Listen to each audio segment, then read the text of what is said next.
un ambiente de verificación basado en VM, usando las herramientas que hay, ¿no? No importando si conocemos de fondo la programación de objetos, System Verilog, o en general, digamos, las metodologías, ¿no? De eso se trata, usar herramientas tan poderosas que nos permitan usarlo sin tener conocimiento profundo de todo, ¿no? Entonces, esperen un segundo, me equivoqué de presentación.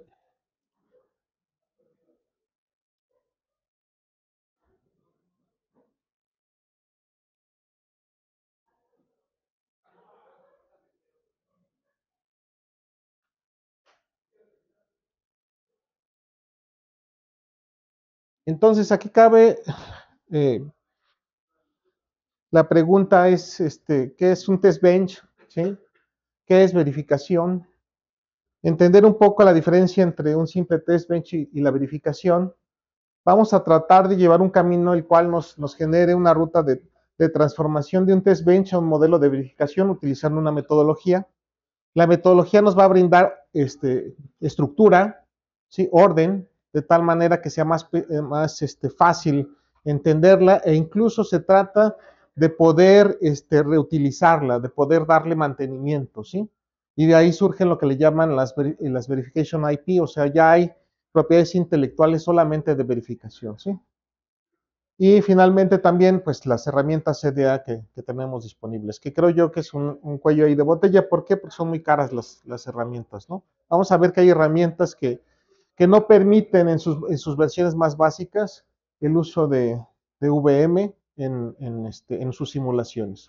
Por ejemplo, podemos hacer una simulación en Vivado, ¿sí? Sin problema, cierto nivel de VM, pero en Quartus no lo permite, ¿no?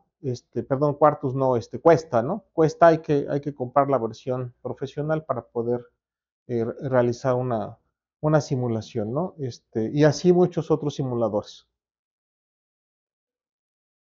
La herramienta que vamos a usar para más facilidad, porque estar instalando y cosas así se nos complica, nos lleva mucho tiempo, vamos a usar EDA Playground, ¿no? No sé si la conozcan, es una herramienta en línea con la cual podemos trabajar simulación, me parece que síntesis un poco en línea, ¿sí? Entonces, ahorita vemos eso. Entonces, hemos visto que mucha gente no se interesa en la verificación porque piensa que simplemente hacer un test bench. Pero verificar significa analizar, significa modelar, ¿sí? Significa simular y reportar, ¿sí? O sea, son muchas cosas las que van implícitas dentro de la verificación. Normalmente cuando hacemos un test bench, hacemos posteriormente una verificación y la verificación es manual, o sea, estimulamos el dispositivo bajo prueba, el diseño bajo prueba y vamos a ver que los resultados esperados, ¿sí? Se encuentren reflejados en las señales que generamos, ¿sí?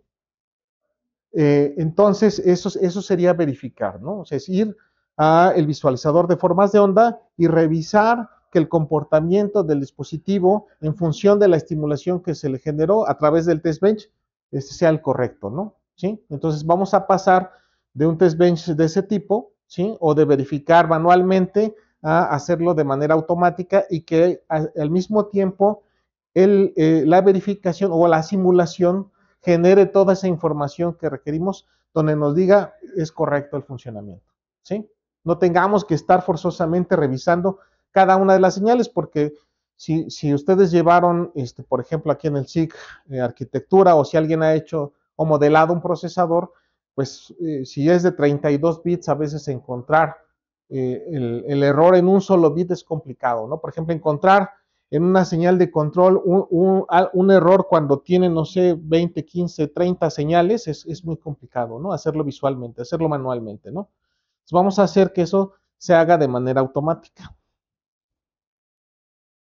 Entonces, vamos a preparar, chequen si su computadora que traen o en las computadoras que están ahí tienen internet.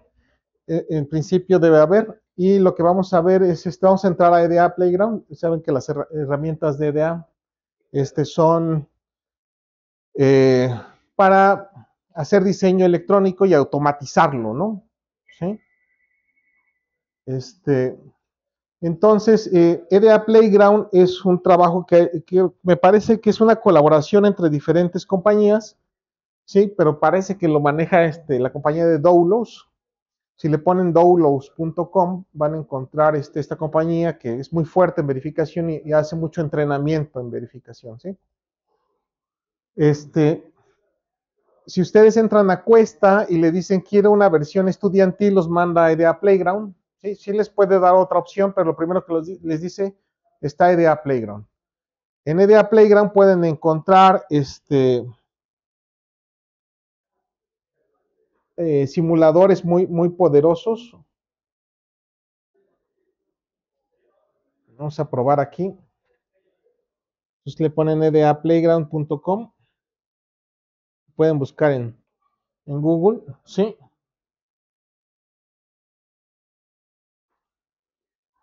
Y lo primero que les va a preguntar, pues es que se loguen o que se registren, ¿no? Es muy simple, pueden hacerlo con una cuenta de Google, ¿sí? Y entrar sin problema. Tienen algunas restricciones, pero para lo que vamos a hacer es suficientemente bueno. Puedo entrar, por ejemplo, con mi cuenta institucional, ¿sí? Solamente tengo que decir que no lo voy a usar para fines comerciales, que no voy a hacer streaming del uso de EDA para fines comerciales, etcétera, ¿no? Lo normal en este tipo de plataformas que dan ciertas ventajas a nivel educativo, ¿no?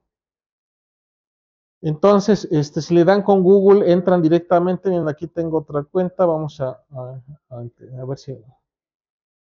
Miren, aquí está. Entonces le voy a poner esta con Google.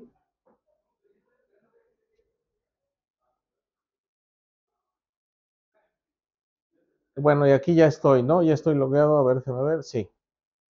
Pero puedo entrar. Nada más les va a preguntar. La primera vez les va a decir que le autoricen usar su cuenta de Google y van a entrar. Lo que vamos a ver aquí rápidamente es, tenemos como dos espacios de trabajo, ¿sí?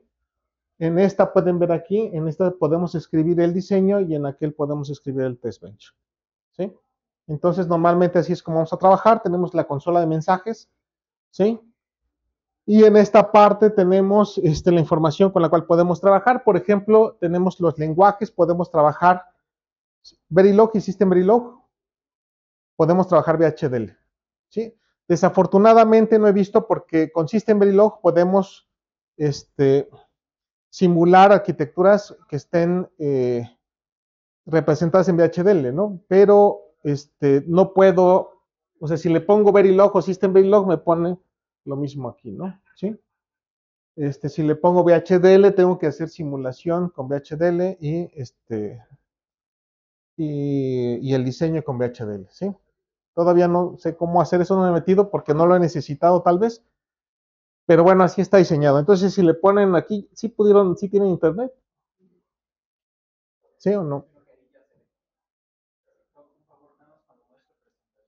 Sí, ok,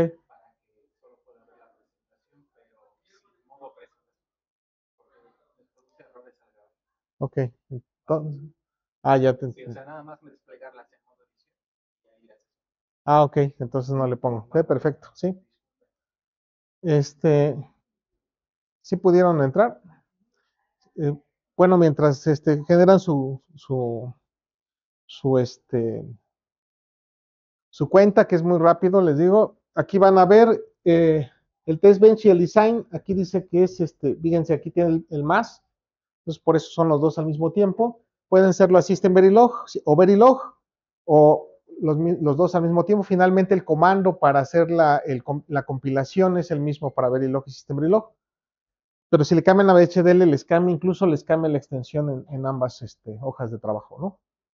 Ese es importante. Cuando trabajemos con VM, pues vamos a activar VM. El VM que vamos a ocupar es el de los más actuales, es el VM 1.2, ¿sí? Ese lo tiene, pero ahorita no lo vamos a habilitar.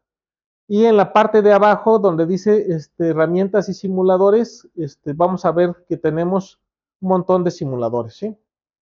Como ven, los comerciales, tenemos Aldec Riviera, Cadence, Cuesta y Synopsys o Synopsys, son los más, pues los más utilizados en general. Esos no podemos utilizarlos con una cuenta de Google. Yo me registré con mi cuenta institucional y, no y me dieron acceso a ellos. No sé si tienen cuenta institucional, pueden intentar ver si pueden acceder a Axelium, por ejemplo, en EDA Playground, ¿no? O a Cuesta. Van a ver que tienen otros que son libres. Por ejemplo, los libres está el Icarus, ¿sí? El Icarus es el más simple. Pero para hacer VM necesitamos hacerlo con Aldec Riviera Pro, ¿sí? Ese sí nos lo habilita. Entonces vamos bueno, cuando hagamos un ejercicio, lo podemos hacer, ¿no? ¿Sí? Entonces, esta es una herramienta que les recomiendo, es hecha específicamente para esto, para aprender a simular y utilizar Verilog y VHDL. Y bueno, ya tiene muchos recursos y tiene una comunidad muy grande de entrenamiento, ¿no? ¿Sí? Entonces, pues pueden, pues se las recomiendo, ¿no? A veces, por ejemplo, cuando doy clases me dicen mis alumnos, instalar Xilinx y Quartus es muy complejo porque son hasta 80 gigas luego, ¿no? Nada más de los archivos de instalación, ¿no? Entonces, se come todo el disco, ¿no? Entonces, podemos hacerlo así. Por supuesto, cuando ustedes quieran pasar su diseño a una tarjeta en específica, pues tienen que forzosamente usar Vivado o Quartus, ¿no? Entonces, aquí en esta parte de aquí se van a ir, ahí donde dice Playground, se van a ir guardando sus trabajos.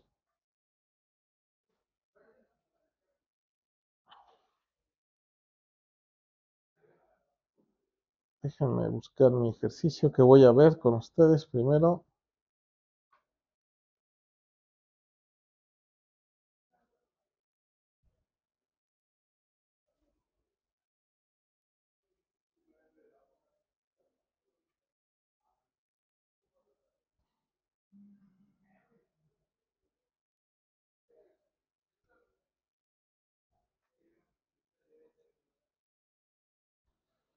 A ver, segundo.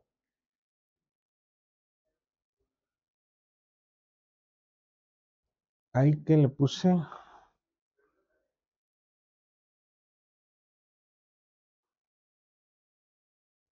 A ver aquí.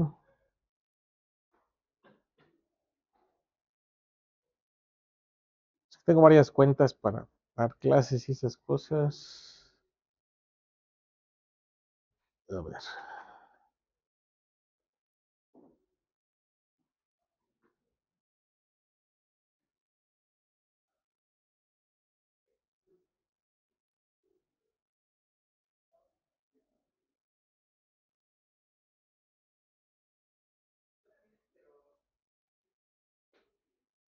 Bueno, entonces, lo que pueden hacer es rápidamente, teclear, por ejemplo, mientras les explico este sumador. Como ven, aquí está definido el módulo, ¿sí? Donde tenemos, bueno, su nombre es ADD, de add.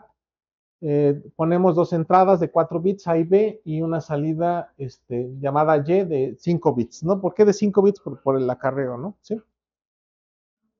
Entonces, pues Y va a ser igual a A más B, ¿no? Es el simple sumador, ¿sí?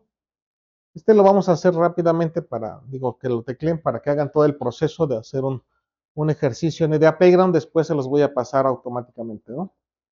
Eso también es algo muy interesante en esta plataforma. Entonces, mientras teclean su diseño, hagan su propio test bench para que veamos a qué nivel trabajan su test bench, ¿sí? Entonces, yo lo que trabajaba con mis alumnos era usando tablas de verdad, ¿no? Al principio, lo más fácil era usar tablas de verdad, donde describía todas las entradas y ponía todas sus posibles combinaciones para obtener el resultado de todas esas posibles combinaciones, ¿no? Entonces, ya saben, la estructura del test bench es, ponemos las variables que vamos a conectar al DUT para estimularlo, que normalmente ponemos los mismos nombres, ¿no? Definimos, ¿se acuerdan? Para inputs definimos reg. ¿Por qué? Porque vamos a usar registros en los cuales podemos leer y escribir, ¿no? Y para conectar hacia la salida para mandar el resultado a la salida, pues usamos simplemente un wire, ¿no? Recordamos que un wire, pues no puedo leerlo y escribirlo, ¿no? Entonces defino eso, después hago la instanciación de mi diseño bajo verificación, puedo decirle DUV o DUT, Design Under Verification o Design Under Test, ¿no? Como quieran. Finalmente van a ver que después es cuestión de estilos, ¿no? Entonces, siempre recuerden, usamos bloques para describir el funcionamiento de un test bench, usamos bloques initial y bloques always, ¿no? En el bloque always, perdón, en el initial normalmente describimos cómo vamos a trabajar nuestras señales. Entonces pongo un initial, begin, end, y luego dentro del initial puedo poner la asignación de los valores. Recuerden que los bloques, todo en Verilog y System Verilog es concurrente, ¿sí? Se trabaja en paralelo, pero dentro del initial va a ser secuencial, ¿no? Un bloque initial siempre se va a ejecutar en el tiempo cero. O sea, el primer valor que va a ejecutar se evalúa en el tiempo cero. Por eso normalmente en los initials ponemos los valores iniciales de nuestro sistema o inicializamos las variables del sistema, ¿sí? Entonces, mi inicialización, como ven aquí, es A y B igual con 0, ¿sí? Y después, con el retardo de tiempo a través del gato, del numeral, del hash, como le quieran llamar, pues voy especificándole para poder diferenciar cada una de las asignaciones un tiempo específico. Solamente le doy un retardo para darle tiempo a que me vaya mostrando en una gráfica que depende del tiempo los diferentes cambios o las asignaciones del resultado a la salida, ¿no? Entonces le digo, espera 5 unidades de tiempo, y manda, bueno, cambié el valor de A, que es un 6, más que es un 5, ¿no? Y luego puse 0101 y 1010, y luego una F más una F para probar ese bit de sobreflujo o de acarreo, ¿no? ¿Sí? Hasta ahí, ¿cómo van? Bien. Siempre que trabajemos en EDA Playground, necesitamos especificar usando estas funciones de sistema, estos system tasks, la generación de los archivos que me van a ayudar a obtener los valores que se van a generar de la simulación y poder usarlos después en el visualizador de formas de onda, ¿no? Entonces, ¿qué hacemos? Ponemos downfile test.bcd, aquí vamos a guardar los resultados y ese es el archivo que va a jalar el simulador de formas de onda para poder graficarlo, ¿sí? Si no lo especificamos y mandamos a llamar, no va a funcionar. Y finalmente el downbars, ¿sí?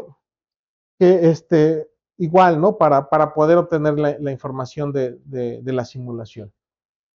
Se recomienda poner en un initial separado, porque acuérdense que cuando tenemos dos bloques initial, los dos van a empezar al mismo tiempo, los dos inician en el tiempo cero. Entonces, de esa manera los sincronizamos, ¿no? De tal manera que va obteniendo los resultados al mismo tiempo que los va generando, ¿sí?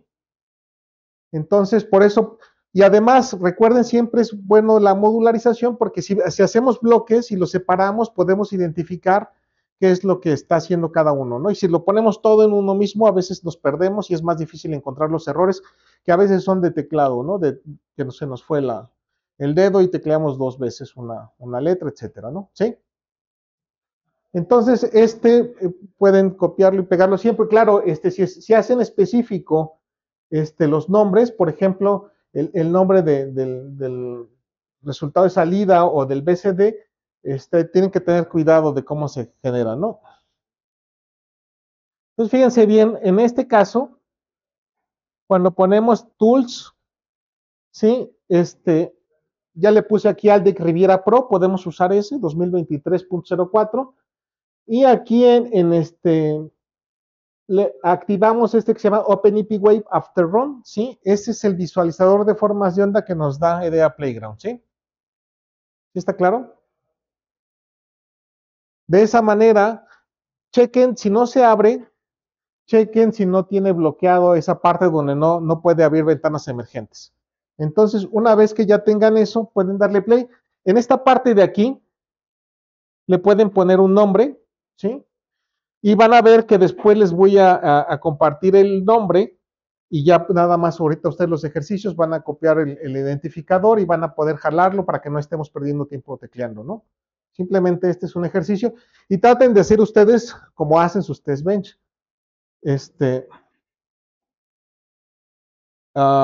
Yo lo hacía así al inicio, ¿no? Puras tablas de verdad, ¿no?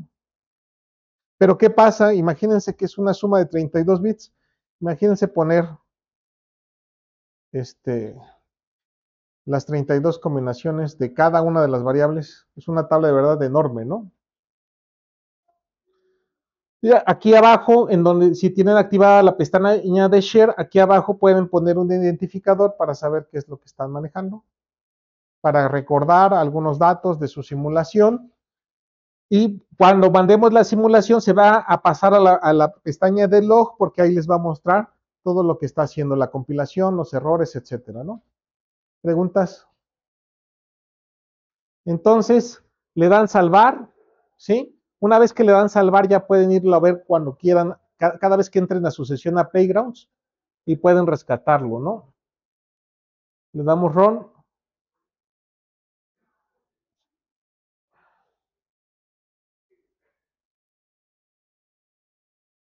y ahí está, ¿no? ¿Sí? En ocasiones lo abre en una ventana, en una pestaña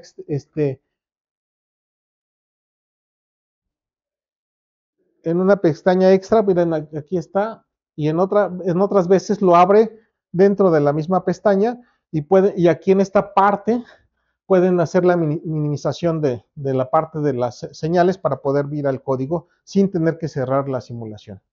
Entonces, hasta aquí no sé, díganme cuántos, para ustedes la verificación es esto, es decir, a ver, 10 más 5 son 15 y así, ¿no? Esta es la verificación, ¿no? 15 más 15 son 30. Para muchos eso es inicialmente la verificación. Hacemos el test bench. Si tradujéramos test bench es banco de pruebas, o sea, mandamos la estimulación, ahí está almacenado todo. Una vez que está la simulación, nos vamos al banco de pruebas y checamos, ¿no? Verificamos que está funcionando correctamente, ¿no? Hasta ahí todos van o alguien hace otro tipo de verificación más avanzada. Eso es verificación, ¿sí? Básicamente. Pero tenemos mucho potencial en el software, hay que ocuparlo y hay que hacerlo automático, que nos diga pasó, no que vengamos a revisar. Es una suma muy simple para el alumno que inicia, es suficiente, ¿no? ¿Sí? Bueno, entonces lo voy a cerrar. Déjenme ver, voy a mis playgrounds. A ver si no me tardo.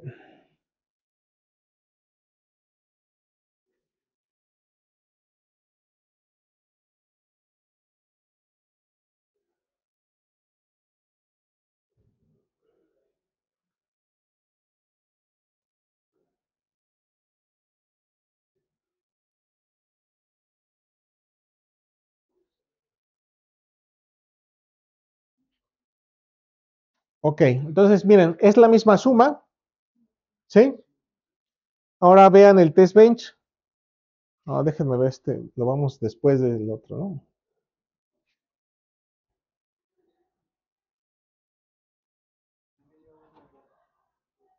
¿De qué? Ahorita lo checamos.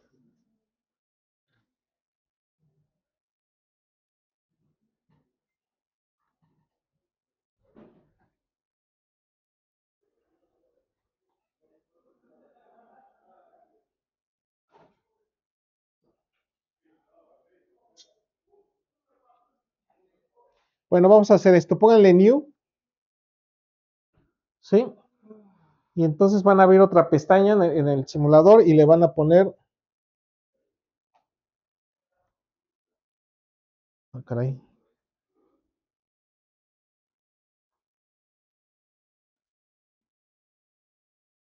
Así le van a poner tor por ip.com. ¿sí?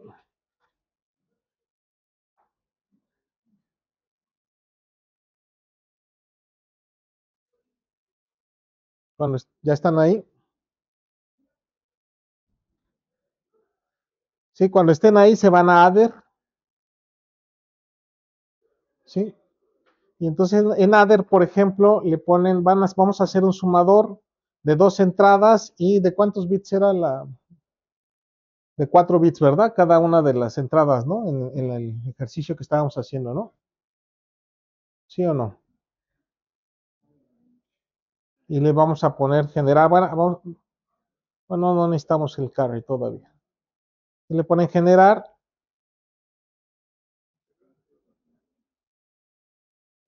y si se van aquí, aquí les pone el diseño y su simulación, ¿sí? Entonces lo que vamos a hacer rápidamente aquí en esta pestañita le ponen copiar y le ponemos aquí pegar, está y le ponemos copiar el test bench,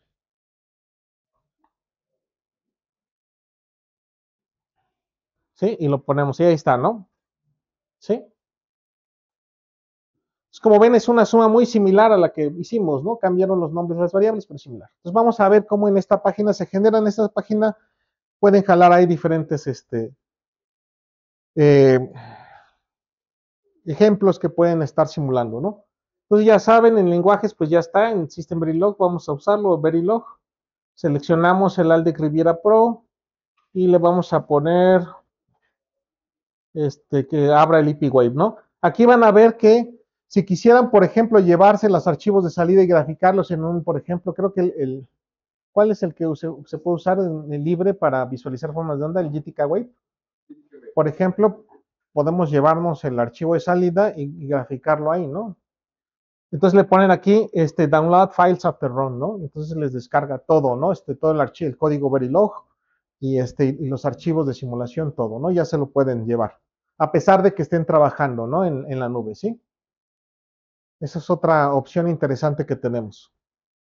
Entonces, algo que es importante que ya vayan pensando es que necesitamos cumplir con o trabajar ya con los buenos, ¿cómo le dicen? Las buenas prácticas de programación, ¿no? Entonces, siempre pues simular, ¿no? Digo, parametrizar. Entonces, vamos a ver aquí, están poniendo rango y delay y ya les ponemos parámetros. ¿Por qué? Porque si queremos hacer cambios, podemos ir a cambiar esas variables y podemos hacerlo más rápidamente, ¿no? Ahorita vemos a qué se refiere esto. Definimos regiwire, ¿sí? Igual como hace rato, y definimos una variable entera que se llama i. ¿Por qué? Porque vamos a usar un for. Instanciamos el diseño, ¿sí? Y ponemos el primer bloque inicial, ¿no? Ese bloque inicial, ya saben, en el tiempo 0 vamos a inicializar las entradas, lo ponemos a 0, y después con el for vamos a usar un system task que se llama signo de pesos random, con el cual vamos a generar un número pseudo aleatorio para generar el valor de las entradas. Y lo vamos a hacer una cierta cantidad de veces que va a estar definido en el for, ¿sí? Entonces, si se dan cuenta, en vez de generar la tabla de verdad a mano, la estamos haciendo de manera más dinámica, ¿no? Somos un for y lo único que puede hacer el for podría ser si le ponemos que vaya incrementando en 1, podríamos generar toda la tabla de verdad o después vamos a ver que algo importante es cambiar lo que le llevamos las pruebas dirigidas, que es cuando yo le pongo un valor a las entradas esperando un resultado específico. Por ejemplo, pongo 5 y 5, 5 en A, 5 en B y sé que Y va a ser igual a 10. Esa es una prueba dirigida, porque yo sé cuáles son las entradas y sé qué voy a tener a la salida, ¿sí? En este caso, estoy empezando a usar este tipo de herramientas que ya están disponibles en Verilog, no son de System Verilog, y le estoy agregando un un valor pseudo aleatorio a las entradas una cierta cantidad de veces. Por ejemplo, aquí le puse 100 veces, ¿no? ¿Sí? Entonces, cuando termina el for, se termina ese initial y en otro initial pongo el downfile y el downbars, ¿no? Siempre es importante aquí, si usamos Vivado o Quartus, o perdón, sí, Quartus o Model Sim no es necesario, ¿no? ¿Sí está claro? Entonces, igual ya saben, le ponen su nombre aquí, este,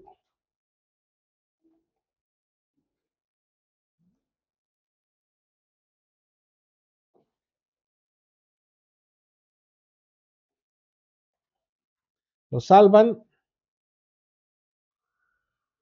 y lo simulan, ¿no?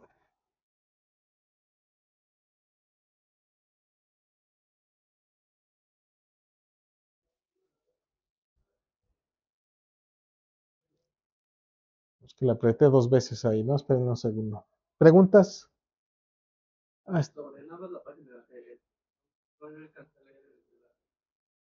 está. Así es, Topor, como decía aquí. Aquí viene Topor IP, ¿no? Topor e IP, ¿no? Así es, toporip.com. Si lo pones en el Google es más fácil. Entonces, como ven, tenemos inversores, una AND, un multiplexor, divisor, multiplicador. Entonces, pueden jugar mucho con esta paginita y EDA Playground al mismo tiempo, ¿no? Que yo creo que si ponen el downfiles y el downbars es porque están hechos para que los prueben ahí, ¿no? Incluso si se ponen a buscar muchas cosas de System Verilog o Verilog para verificación, en muchos sitios viene para probar los NDA Playground, ¿no? O sea, ya les dan incluso el link, ¿no? Entonces vamos a ver si ya así lo corre. Le apreté dos veces Ron y me puso que no podía, ahí está, ¿no? Ahora hagan la verificación de los 100. Se complica, ¿no? ¿Sí? Ahora, otra cosa importante, usamos un for. Algo que tienen que pensar es que cuando van a verificar, tienen muchas más herramientas porque no se tiene que sintetizar las estructuras que están usando en la descripción de su test bench. ¿Sí está claro? Entonces el for no lo pueden usar, bueno, sí creo que sí se puede, ¿no? Cuando van a hacer un generate, por ejemplo, ¿no? Un for generate. Bueno, vamos a usar algunas cosas que no se pueden sintetizar, ¿no? Pero no importa porque vamos a hacer verificación. Ahora, esa es otra cosa importante. Eh, es complejo separar la arquitectura y la simulación y la verificación. Eh, Normalmente esos grupos están separados. ¿Por qué? Porque entre menos sepa el verificador cómo se diseñó la arquitectura de su diseño, pues es más es mejor probarlo, ¿no? ¿Sí? Porque si saben qué le duele, si uno mismo hace sus propias pruebas, van a ser todavía más dirigidas porque saben dónde sí va a funcionar. ¿Sí? Cuando ustedes, si ustedes programan y hacen una aplicación, hacen un software y se lo dan al usuario, el usuario ya saben, si le dicen teclea un número entero, va a teclear una letra, no un carácter, seguro, ¿no? Y les va a salir un error. Entonces, el problema no es que salga ese error, sino qué va a hacer después de ese error, ¿no? Se va a trabar el programa, se va a salir, se va a resetear toda la computadora y el usuario eso es lo que no le gusta, ¿no?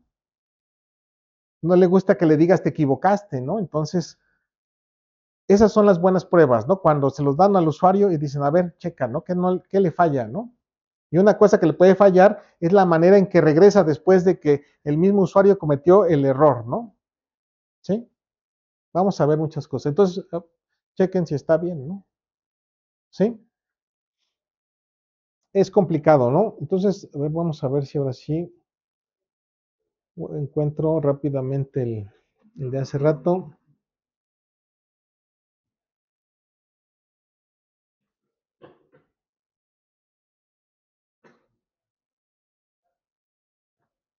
A ver, vamos a ver si es este.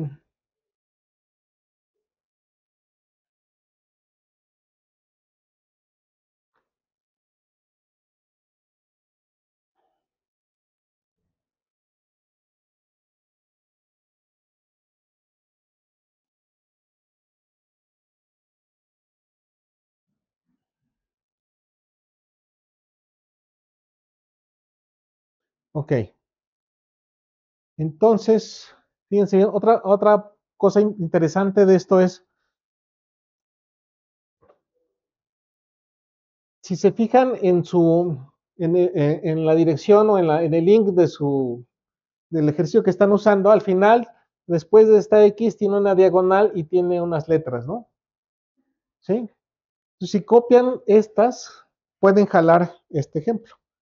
Dice B, S, A, B. Entonces, cámbienle esas y traten de jalar mi ejercicio.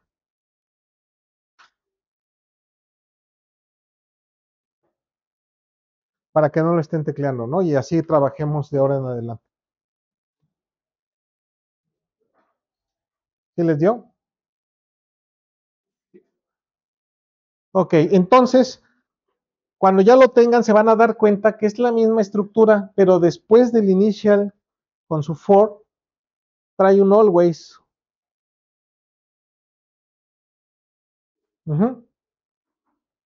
Pónganse ahí en el always. Después acabamos, ¿no? Hicimos el for y le agregamos un número pseudo aleatorio a A y a B, ¿no? ¿Sí? Entonces, después viene un always. Y si se dan cuenta, el always en su lista sensitiva tiene A y B, ¿no? O sea, se va a ejecutar cada vez que haya un cambio en alguna de las entradas, ¿sí? Entonces, aquí voy a usar esta variable que se llama yesim, que ya declaré en la parte de arriba. ¿Dónde está? Aquí está, ¿no? ¿Sí? Tengo un yesim. Y entonces, lo que hago es que ese valor de yesim va a ser mi valor de y, pero lo voy a simular dentro de mi test bench. Entonces, yesim va a ser A más B, ¿sí?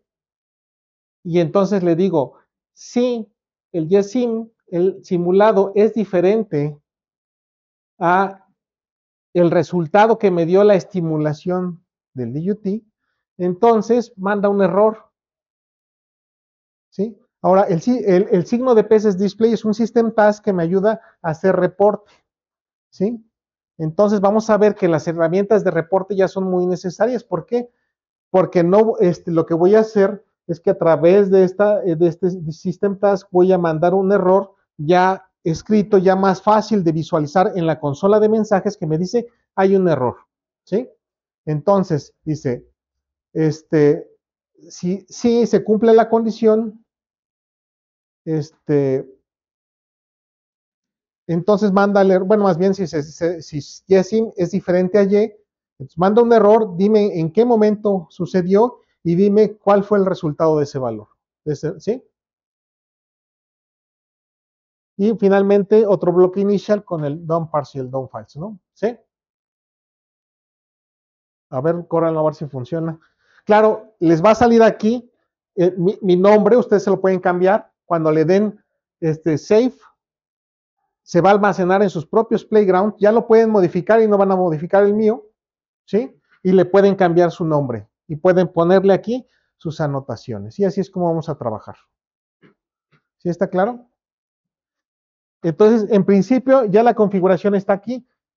Está System Verilog en Languages, está Alex Riviera Pro y está OpenIP Wave After Run, ¿sí? Vamos a ver.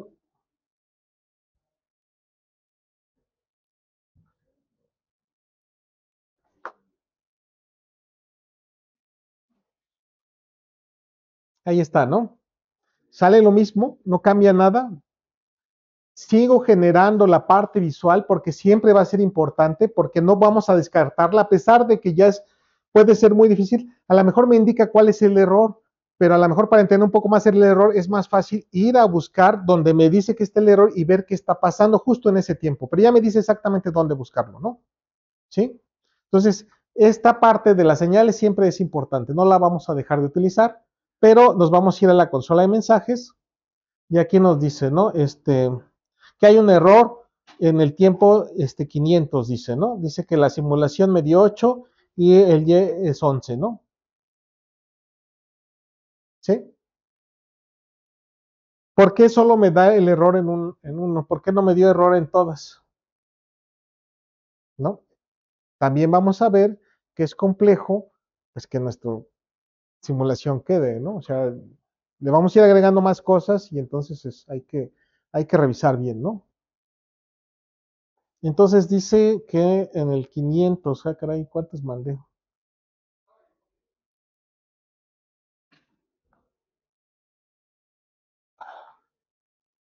A ver, vamos a ver, ¿dónde está el 500? Ah, ya sé por qué. Fíjense bien, el 500 es el último, ¿sí? Entonces quizás por la forma en la que cierra, por eso manda el error ahí. Es el último nada más, ¿sí? Ahora, fíjense bien también acá.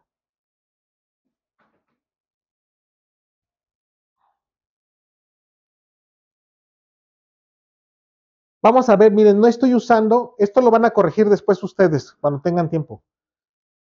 No estamos usando, no le estamos diciendo cuándo terminar a la simulación. Si lo hiciera, por ejemplo, encuesta, él va a lanzar, él tiene un tiempo por default, siempre que lo mandamos en Model Sim o encuesta Sim, manda un montón de tiempo que tiene ya definido por default, y a veces tenemos que hacer un zoom porque nada más mandamos un tiempo muy corto, ¿no? Y hacemos un zoom al inicio y ya vemos el comportamiento, ¿sí? Pero después es un montón, ¿sí? Entonces no estamos usando, por ejemplo, un stop, un signo de pesos stop, un signo de pesos finish para indicarle cuándo tiene que parar la simulación. Vamos a ver cómo funciona eso también. Y además, por ejemplo, uh, déjenme ver si aquí lo tengo. No, aquí no. Pero bueno, aquí si se dan cuenta entonces, el delay ya lo puedo cambiarle el delay aquí para que, por ejemplo, aquí no tenga que ir a modificar. Imagínense que uso muchos retardos de tiempo y todos tienen el mismo valor. Entonces, si cambia el delay, se cambian en todos, ¿no? Para eso sirve la parametrización, ¿sí? Entonces, vamos a ir viendo poco a poco esos detalles. Recuerden, es importante reportar, ¿no? A veces es importante decir, bueno, me gustaría saber qué valor está saliendo aquí, ¿no? Claro, si es una simulación muy larga que me va a dar 100 valores, imagínense que también me mande 100 reportes en todo en la ventana de log, ¿no? Hay que tener cuidado. A veces nada más es necesario checar un valor específico en algún momento específico, ¿no? Pero es importante decirle, muéstrame qué valor está sucediendo ahí, ¿no? No sé, ¿qué más? Bueno, después vamos a regresar a corregir este error, ¿no? Entonces lo único que tienen que hacer es irse acá al tiempo 500 y ver el resultado, ¿no? Fíjense, tengo 7 más 1 y me da 8, ¿no? Hay que revisar bien dónde exactamente. Me da la impresión que es justo en el final, todavía manda un valor, ¿no? A ver, vamos a ver aquí el error. Fíjense, no encuentro aquí dónde me da ese 11, pero podría haber, aquí le pueden poner un zoom. Entonces podemos irnos hasta el 500. Miren, aquí está el error, ¿no? Ah, ¿se dan cuenta? Va quizás un poco desfasado, ¿no? Porque si está dando 10 más 1 es 11, ¿no? Y está comparando raro ahí, no sé, hay que revisarlo, ¿no? ¿Sí? ¿Preguntas hasta aquí? ¿Está claro? Ok, vamos a continuar.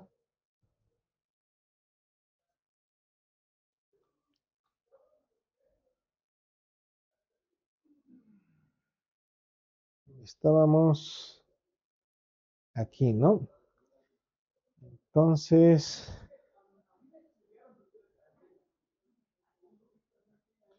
vamos a empezar a ver algunas cuestiones de los test bench para familiarizar. Ustedes me dicen si ya lo sabían o no, ¿no? En un test bench podemos definir las señales de diferente manera. Por ejemplo, las señales globales como clock y reset, por ejemplo, son generales para todo el sistema. son señales que no van a cambiar. Las señales de datos, por ejemplo, las entradas A y B a la suma, las señales de datos o el puerto de datos a una memoria, no sé, ¿no? El puerto de las entradas a una ALU, ¿sí? Las salidas también, ¿no? ¿Sí?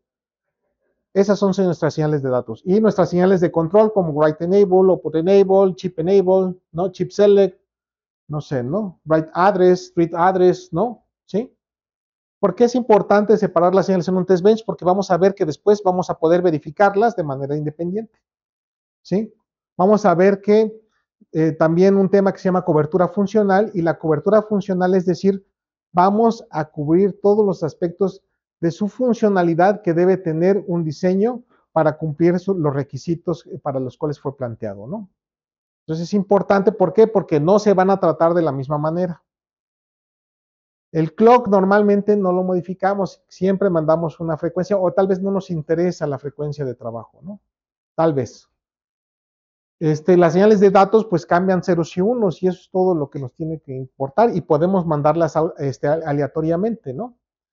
Y las señales de control, pues esas sí son importantes porque incluso a veces llevan una secuencia, ¿no? A veces digo, primero chip select, habilita la memoria, después habilita escritura, después haz la escritura, ¿sí? Y después deshabilita la escritura, ¿no? O sea, pues, como llevan una cierta secuencia, ya puedo modelar esa secuencia y ya puedo revisar que está, ¿no? Algo que se me olvidó decirles es que cuando metimos ese always, ¿sí? Y al sumador en el ejercicio anterior, en la primera versión se llama self-checking, ¿no? Le agregamos un módulo de self-check. O sea, el mismo test bench se va a verificar automáticamente, y si algo está fallando me va a mandar un mensaje de error, ¿sí? Entonces ya no solamente tenemos el test bench o la generación de las transacciones que se van a realizar, sino que tenemos también su autoverificación o su autochequeo, ¿no? El self-check, ¿sí? ¿Sí está claro? Output enable puede ser, no sé, si tienes un puerto, por ejemplo, de salida, a lo mejor así lo habilitas. Eso va a ser la nomenclatura que uses tú en tu diseño, ¿no?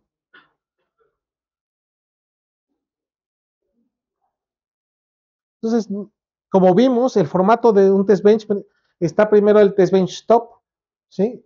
Es la parte principal, que normalmente ahí van definidas las señales globales. Está el ambiente, que va a ser, donde se van a generar los estímulos y se va a recolectar la información. Y siempre vamos a tener los initial block, que es donde vamos a definir esas señales, donde vamos a definir los datos que se van a mandar, y el always block, que por ejemplo es donde vamos a definir la señal de reloj. ¿Sí está claro? Preguntas. Ahora, ¿qué estamos haciendo? Estamos empezando a modularizar, ¿no? Estamos haciendo bloques, de tal manera que estamos separando funcionalidades dentro de un test bench. ¿Por qué? Por ahí en algunos libros dicen la estrategia que siempre nos sirve en programaciones: divide y vencerás, ¿no? Divide todo en pequeñas tareas y es más fácil verificar que cada tarea está cumpliendo su función, y es más fácil encontrar los bugs, dicen en los libros, los errores, ¿no? ¿Sí está claro? Entonces, vamos a empezar a desglosar nuestro test bench. Vamos a irnos de un test bench muy simple con el que aprendimos a un test bench modular. Entonces, tenemos el test bench top, donde definimos las señales globales. Tenemos el ambiente, que es donde generamos los estímulos y la recolección de información. Y tenemos entonces dentro del ambiente pues el initial block y el always block, ¿no? ¿Sí?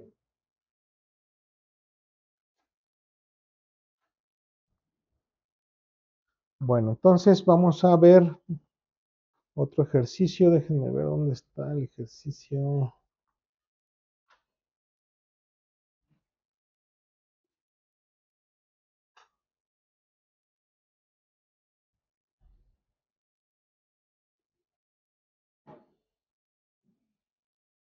Bueno, vamos a ver ¿no? Póngale S mayúscula Q, S mayúscula E. Ese es el ejercicio, ¿sí? a lo mejor dicen, bueno, pues eso ya lo manejo. Lo principal que quiero que quede claro es que vamos a tratar de empezar a generar un orden y una estructura en nuestros test benches. ¿Sí? ¿Ya lo jalaron? Como ven, no tengo un diseño que no me interesa. Estoy trabajando en verificación, estoy haciendo test benches. No me interesan los diseños. Puedo correr una simulación sin necesidad de estar probando nada. ¿Qué es lo que hago? Simplemente no hago una instancia, ¿no? De un diseño. Entonces, revísenlo. Como ven, el módulo, pues bueno, podemos poner o no los paréntesis. Normalmente esto va vacío porque no tenemos puertos de entrada y salida. Tenemos nuestras señales globales, que es reset y clock. ¿Sí? Aquí agregué una señal temporal, que le llamo temp, que voy a usar internamente dentro de mi simulación. Entonces, el primer bloque inicial, inicializo mis señales, ¿no? ¿Sí? Entonces pongo clock igual a 0 y reset igual con 0, ¿no? Después pongo las señales para datos y control en otro initial. Entonces pongo reset 1, espero 30 unidades de tiempo y reset después 0. Como ven, ya estoy separando. El reset tiene una funcionalidad. El reset siempre es importante. ¿Por qué? Porque normalmente cuando inicio cualquier cosa, mando un reset para poner todo en sus valores iniciales. Y tengo que revisar que eso se cumpla. Entonces, aquí está mi señal de reset, ¿no? ¿Cómo va a funcionar? O sea, es que, bueno, vamos a ver después que es una secuencia, ¿no? ¿Sí? Ahora, estoy dándole un retardo de 30 unidades de tiempo. ¿Cuáles son esas 30 unidades de tiempo? Pues aquí lo manejé, no lo hemos mencionado, pero aquí está el timescale, ¿no? Y dice que la base es un nanosegundo, con una resolución de un picosegundo. Entonces, cada 30 nanosegundos, después de 30 nanosegundos va a mandar el reset de 1 a 0. ¿Sí? Aquí la pregunta es, fíjense bien, vamos a ver qué sucede aquí con este comportamiento, porque, no, sí, está bien. Fíjense bien, vamos a revisar bien, porque aquí se supone que este initial y este initial, los dos inician en el tiempo 0, ¿no? Y en este initial estoy mandando el reset a 0 y en este initial el reset a 1, ¿no? Vamos a ver qué pasa. Espero 30 unidades de tiempo y luego lo mando a 0, ¿no? ¿Sí?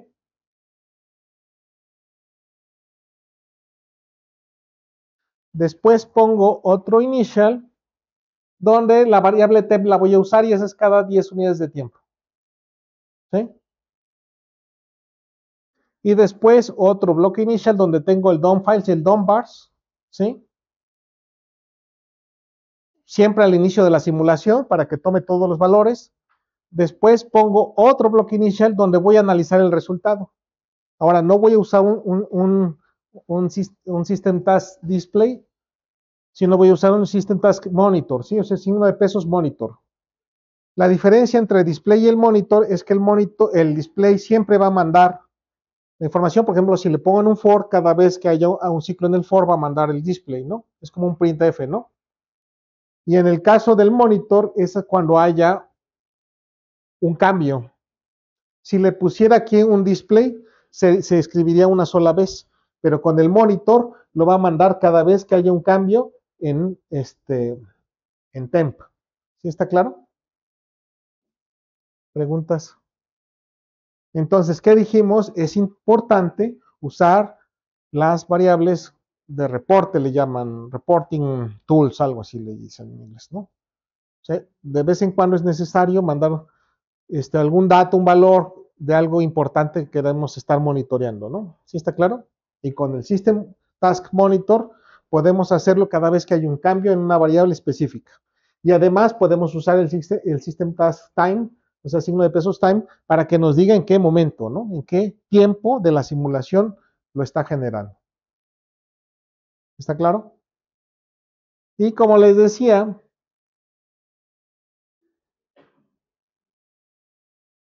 podemos decirle en qué momento termina la simulación.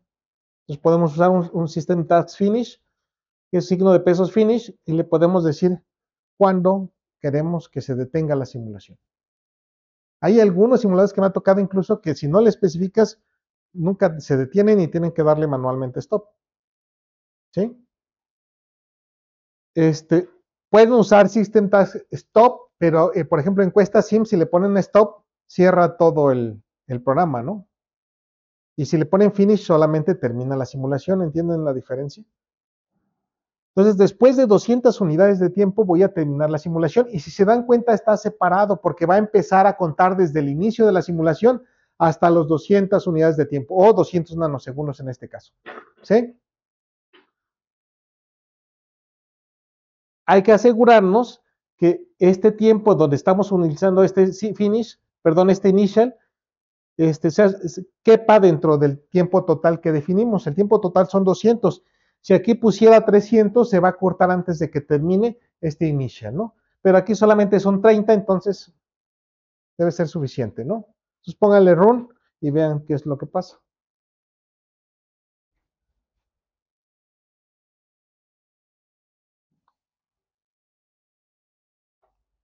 Bueno, aquí está, ¿no? Son los 3 valores que mandé de temp.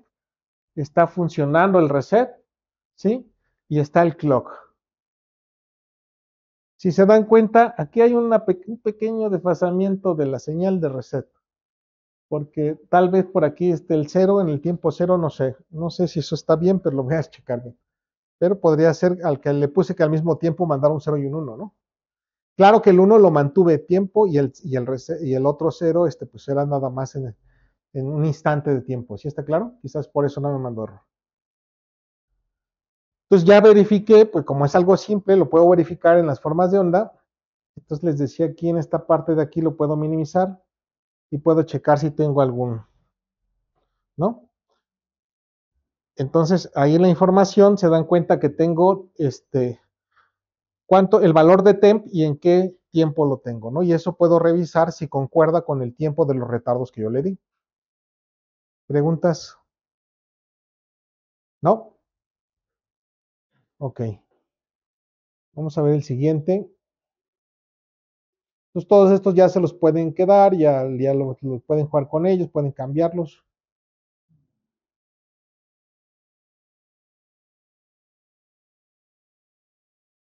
Entonces como ven, ya los usamos, solamente es recordarles por qué esa estructura y cuál es la importancia de esta, porque sí lo vamos a utilizar ese concepto después cuando hagamos módulos más grandes.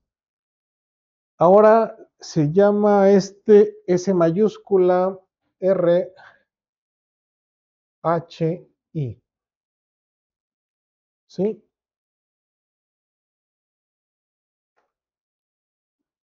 Este es para ver el funcionamiento del always block.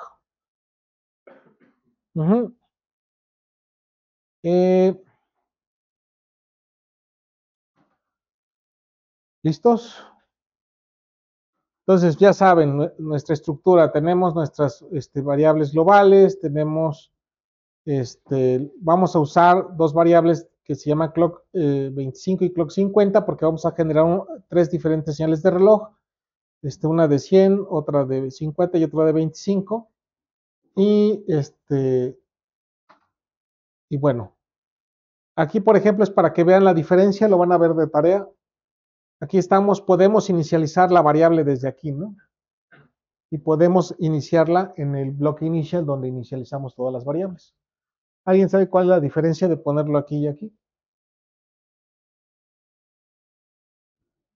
¿No? Vamos a probar esto. Se dice en los libros, si lo checan, que cuando lo ponen aquí, ese es el valor que siempre va a tomar durante la simulación, excepto dentro del bloque initial. Si lo ponemos aquí, solamente es en el momento 0. Entonces, en principio, cuando termine la simulación, va a regresar a este valor. ¿Sí? ¿Está claro? ¿Me entendieron? Chéquenlo, a ver si es cierto. A lo mejor hay que forzarlo porque a lo mejor de por sí termina en ese valor y no se va a ver la diferencia. Entonces, el primer inicializamos las variables y después los bloques always, por ejemplo, los usamos cuando queremos que algo se repita, ¿no? Y principalmente en un test bench nos sirve mucho para generar las señales de reloj, ¿sí? Entonces, la primera sería de 5 unidades de tiempo. Si revisamos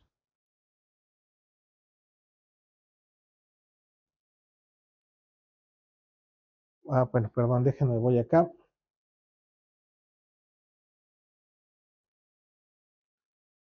¿Cuál es el punto de revisar la precisión de una señal de reloj?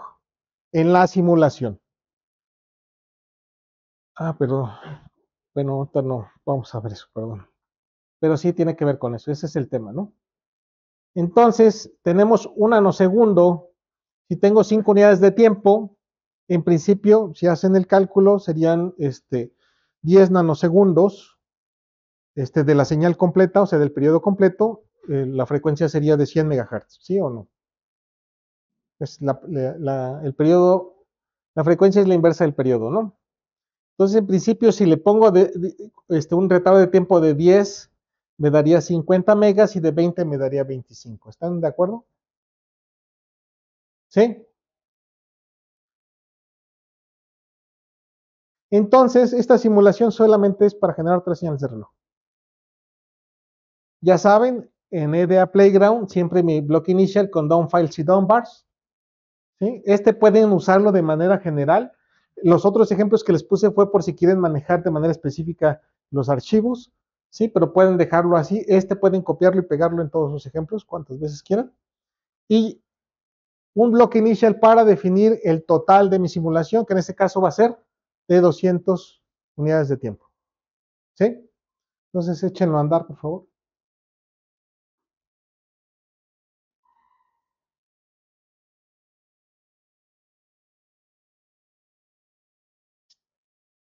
Y ahí está, ¿no? A lo mejor si lo subo, aquí puedo mover las señales de posición y ya puedo ver, ¿no? ¿Sí? Y está bien, ¿no? El reset no mandé nada, pueden cambiar el reset si gustan, y pueden trabajar con él. Están bien las señales, ¿no? Generamos 3 señales de reloj diferentes. ¿Preguntas? ¿No? Bueno, vamos a pasar al siguiente ejemplo. Entonces ya cierro aquí me voy a mis playgrounds.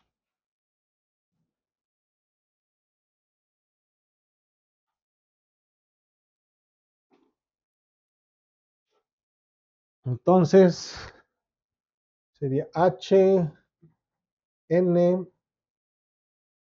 H, E. Este es el siguiente ejercicio. ¿Sí? Entonces, igual, el timescale, definimos el módulo, se llama TB, la señal global clock, tenemos las otras señales que vamos a usar para generar las otras señales de reloj. Tenemos el initial, es lo mismo hasta ahí, ¿no? Esta es otra forma que pudiéramos ocupar. El reloj, tenemos un reloj principal que es bueno, podemos tener un always de esta manera, ¿sí? Una señal de reloj donde decimos cada 5 unidades de tiempo inviértelo, ¿no? O podemos dentro del mismo always manejar los retardos de tiempo, ¿sí? Para generar las otras variables, donde no le digo inviértelo, sino le decimos después de cierto tiempo, cámbialo a 1, luego a 0, luego a 1, ¿sí?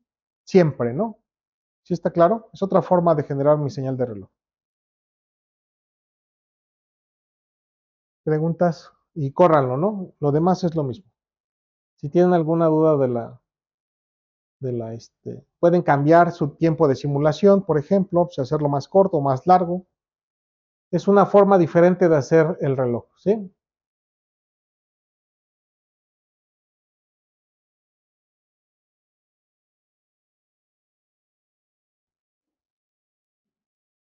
Y ahí está, ¿no? ¿Sí? ¿Alguna duda, preguntas? ¿No?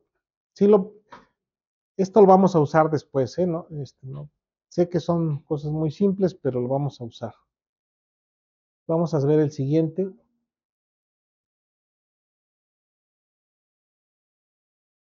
Como ven, es una herramienta interesante porque pueden compartir sus ejercicios de una manera muy ágil, ¿no?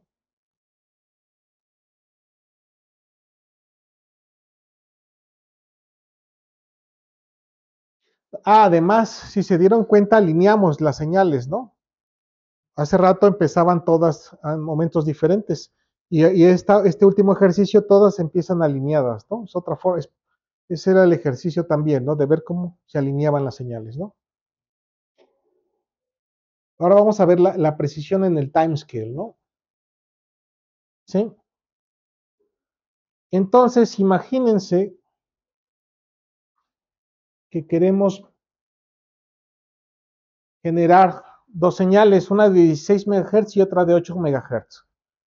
¿Qué pasa aquí? Que si sacamos el periodo, me sale de 62.5 y de 125, ¿sí? Entonces necesito, en este caso, dos posiciones, ¿no? Después del punto decimal. Y en este, una sola, ¿no? ¿Sí? Entonces, esto que vemos aquí, que está el timescale, ¿sí? Lo que vemos es que se divide la unidad entre la precisión. Entonces, si yo pusiera una unidad de un nanosegundo sobre una precisión de un nanosegundo, la precisión sería de cero, o sea, no podría representar estos valores en el tiempo. Pero si le pongo en picosegundos, en principio podría manejar tres posiciones, o sea, sí podría manejar este completo, ¿sí? Entonces vamos a revisar bien qué significa eso. Entonces, si le pongo scam, a ver, déjenlo salvo antes de que se los pase. Scam, F, es K minúscula, 2, Z, ahora son todas minúsculas. Entonces vamos a ponerle un nanosegundo sobre un nanosegundo. En principio esto, fíjense bien, esto también lo puedo manejar aquí. Le estoy diciendo que el retardo va a ser, fíjense, de 31.25 y aquí de 62.5. Es algo que también puedo hacer, no sé si ya lo hayan usado ustedes. Y cada ese tiempo voy a estar invirtiendo, ¿no? ¿Sí está claro? Ok, pues denle simular.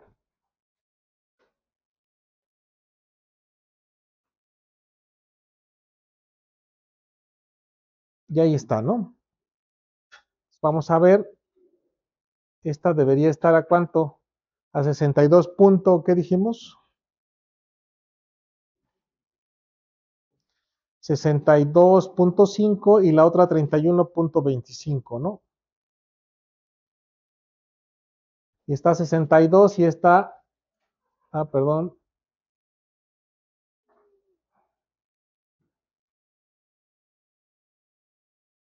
y aquí está 31, ¿no? Sí, como ven no maneja una resolución buena, ¿no? Lo trunca, ¿no? Entonces simplemente aquí el ejercicio es muy rápido, cámbienle y pónganle picosegundos.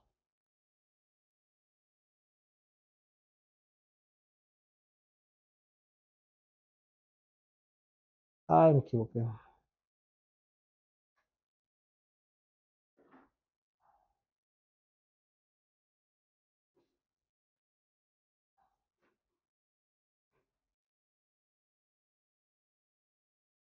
Entonces si le ponen aquí, por ejemplo,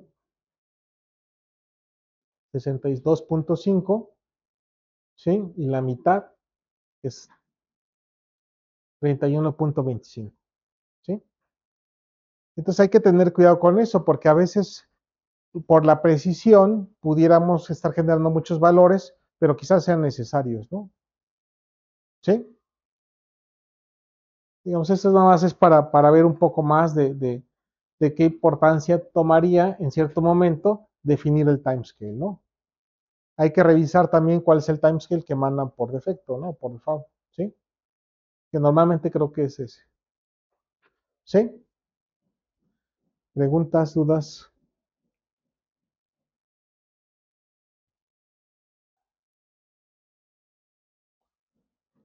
Ok. Por ejemplo, podríamos trabajar una señal de reloj mucho más elaborada. Eso significa que pudiéramos definir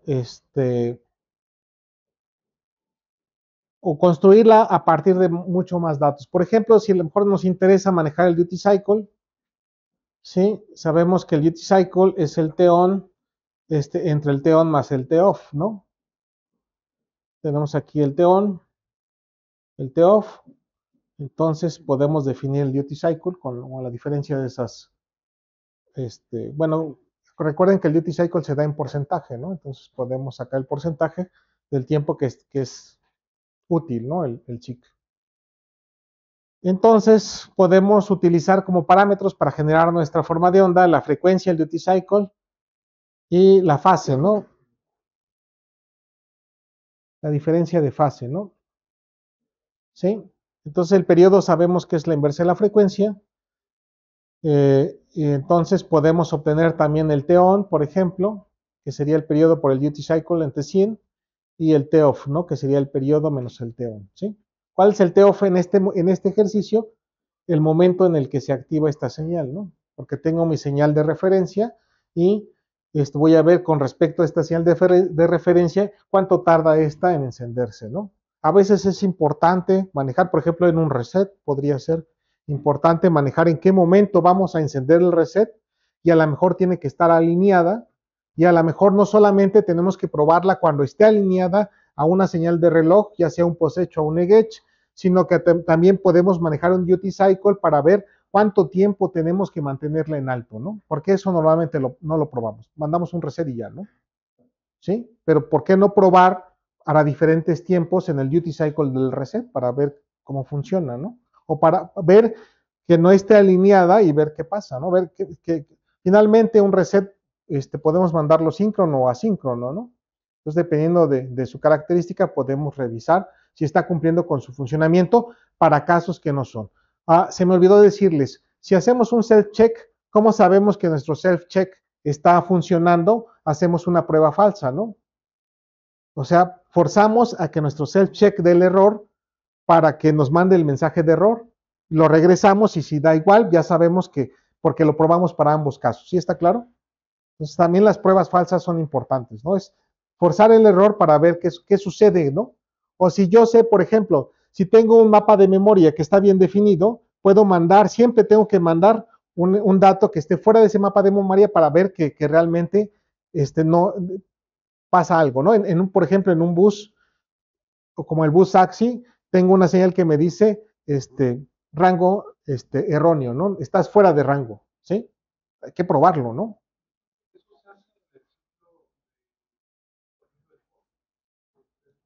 El self-check. No, lo puedes hacer diferente. Si te acuerdas, hice mis pruebas e independientemente hice mi self-check. ¿Por qué? Porque las pruebas sirven para generar las señales que van a estimular el DUT.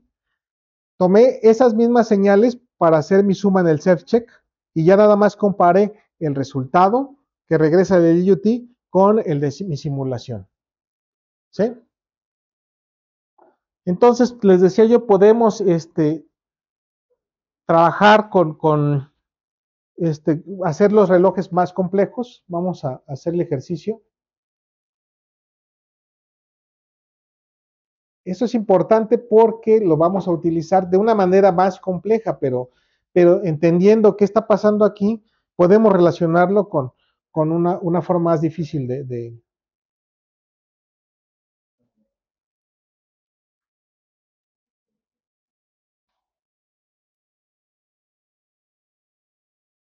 Ok, entonces, ahora es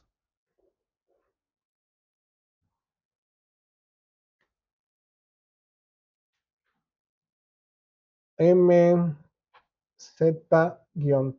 ¿Saben qué? Nada más déjenme ver cuál es la primera que vamos a probar.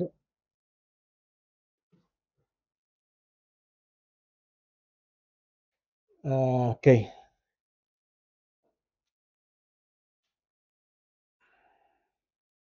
Segundo, todavía no lo carguen. Uy, si ya lo cargaron, no hay problema.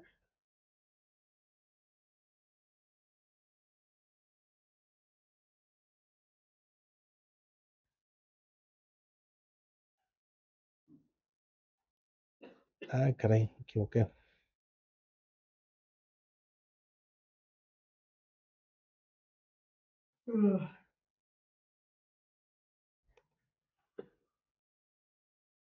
Primero vamos a probar la parte de arriba, ¿sí? Entonces lo salvo y ya pueden cargarlo, si no, pues pueden recargarlo o si no, cambien, ¿no? Lo que está, comentado, descoméntenlo y lo que no, coméntenlo, ¿no? Entonces igual, no tengo mi always, ¿no? Con mi señal de referencia, ¿no? Entonces puedo poner otro tipo de variables como son los reales y definir mis variables de fase, T-on y T-off, ¿sí? Entonces, mi primera aquí cambio es construir la señal así. Le pongo el retardo, va a depender de la fase, o sea, ¿cuánto va a tardar en empezar, en activarse? Pues le pongo aquí la fase, no sé si se acuerdan de la fase, ¿no? Entonces, ¿cuánto va a tardar en hacer el encendido, ¿no? ¿Sí? Esta es mi fase, ¿no? Entonces yo le pongo un retardo con esa variable y yo puedo modificarlo muy fácilmente cambiando el valor a fase nada más y sé qué es lo que estoy cambiando, ¿no? Luego uso un while, por ejemplo, y un while infinito con esta estructura y le digo, cámbialo a 1 y luego cámbialo a 0. Defino el T-on y el T-off y se acabó, ¿no? Es muy simple, ¿no? Esa forma de hacerlo. Entonces denle este run y chequen cómo sale la forma de onda. Son formas diferentes que después vamos a ver. Si queremos manejar de manera muy específica nuestra señal de reloj, pues podemos hacerlo así, ¿no? Ahí está, ¿no? ¿Sí? ¿Preguntas? ¿No? Se me olvidó decirle, si no le sale en sus ejercicios, le ponen get signals y ahí les manda la lista, tanto de las señales del DUT, o sea, los inputs y outputs, como las señales del test bench. Y lo que graficamos normalmente es lo del test bench, ¿no? Le ponen aquí, ¿no? Aquí, por supuesto, aquí no tengo un DUT, entonces le pongo aquí y aquí me dice cuáles quieres graficar. Entonces, puedo elegir las que quiero graficar o puedo decirle agrega todas, ¿no? ¿Sí? Puedo hacer un zoom, puedo cambiar la raíz aquí para que me muestre este valor. Puedo hacer el zoom y luego moverme en el tiempo, ¿sí? Claro, está limitado, van a ver después si quieren hacer un trabajo muy, muy grande con mucho tiempo, les va a decir en esta versión no es posible que tú simules todo ese tiempo, tienes que usar versiones profesionales, ¿no? Porque pues en la nube es complejo, ¿no? O sea, tampoco está interesante, pero bueno.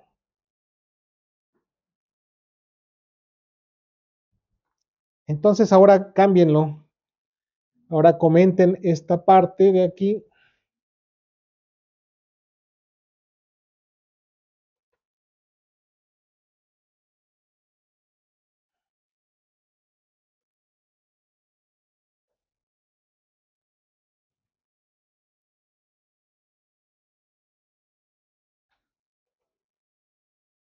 Entonces van a ver que una herramienta muy interesante en la simulación van a ser las funciones y las tareas, ¿no? El function y el task. Entonces vamos a dar un task, una tarea. Eso significa que vamos a definir una tarea y la vamos a mandar a llamar las veces que queramos o cuando queramos, ¿no? Le ponemos su etiqueta y decimos, bueno, ahora definimos aquí adentro, ¿no? Las variables, la fase, el T-on y el T-off, ¿no? Y entonces, definimos igual que en la parte anterior, definimos el retardo, empezamos el while y en el while definimos T-on y T-off. Y luego, en un initial mandamos a llamar la tarea. Y entonces quizás, como ven, aquí defino, lo que van a hacer es trabajar con esto. Manden una simulación y vean cómo quedó definido. Debería empezar en el tiempo 7 y luego tener 5 y 5. Entonces ya nada más varíen esto y pueden cambiar hagan otra simulación después y pueden cambiar la forma de su onda, ¿sí? ¿Preguntas?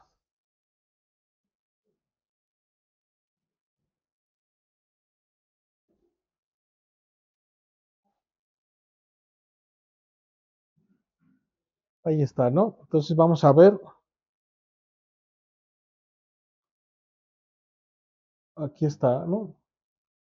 Está bien la fase, ¿no? En el tiempo 7 es donde inicia, entonces del 7 más 5 serían 12, tendría el T-on de 5, ¿no? Y el T-off de 5, ¿no?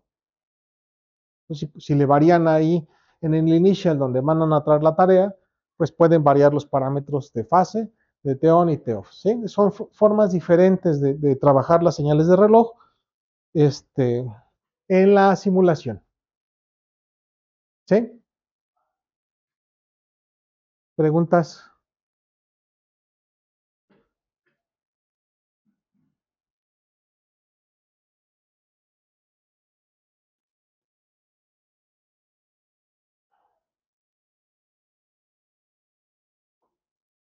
Entonces,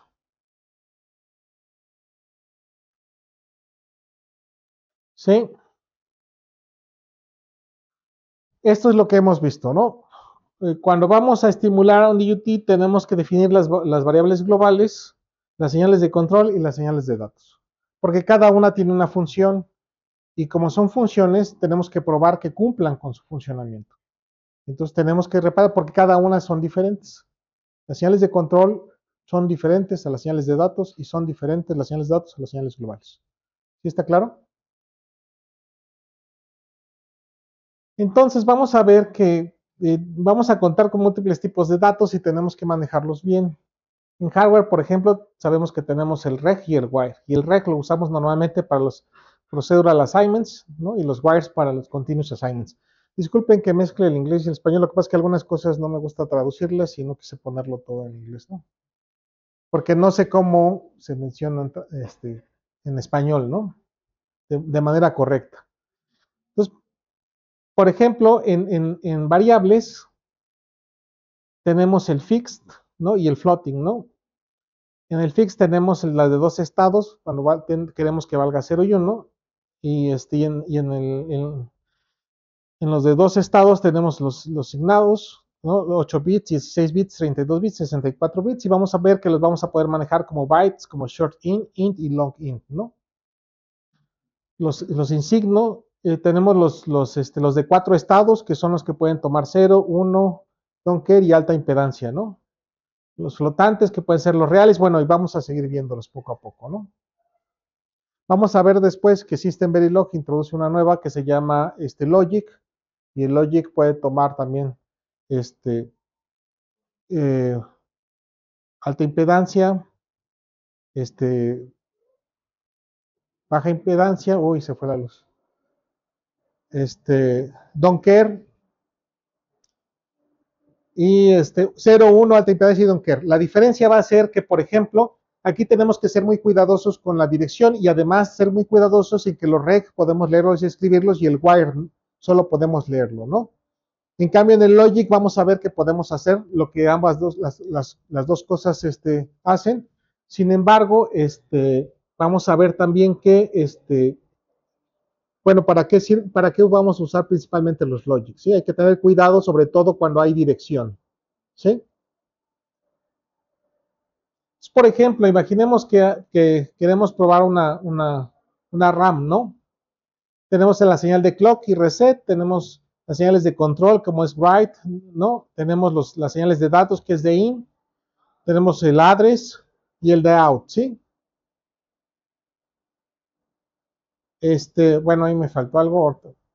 Entonces, cuando hacemos verificación, no es simplemente decir, vamos estoy haciendo una ALU, voy a probar que haga todas sus operaciones y ya, ¿no? Vamos a ver que tenemos que ir formalizando nuestro proceso.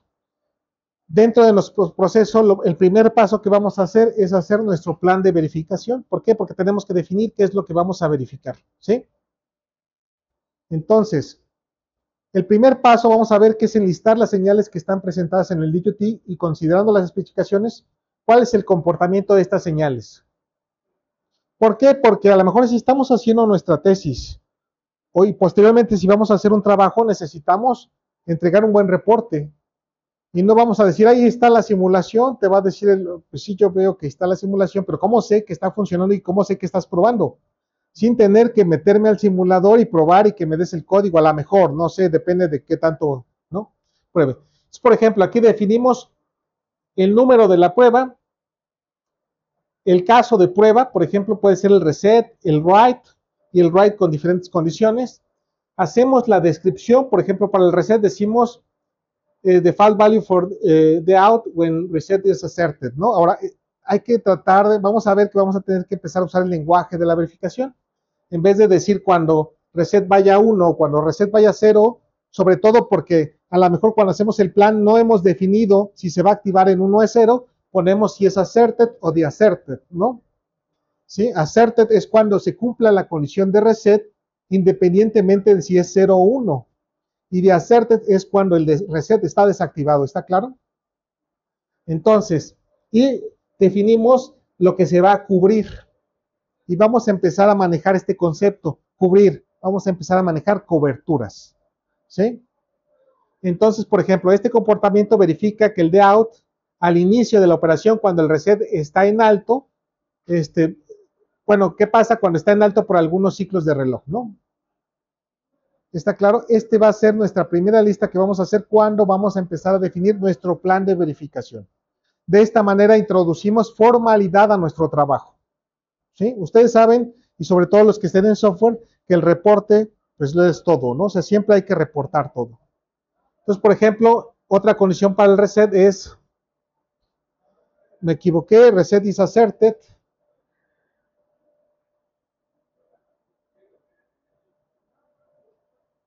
¿Sí? Durante el proceso de, o la transacción, dice ahí, de lectura y escritura. ¿Sí? O por ejemplo, y bueno, decimos, ¿no? The out debe mantener su valor individual, ¿no? Cuando el reset es activado, ¿no? Durante una transacción o en medio de una transacción, ¿no? Me pueden preguntar, bueno, ¿esto es correcto, no? Bueno, para este caso es lo que se está planteando, ¿no? ¿Sí? Y esto no se plantea cuando ya se hizo cuando ya se hizo el diseño, sino se plantea cuando tenemos las especificaciones de nuestro diseño.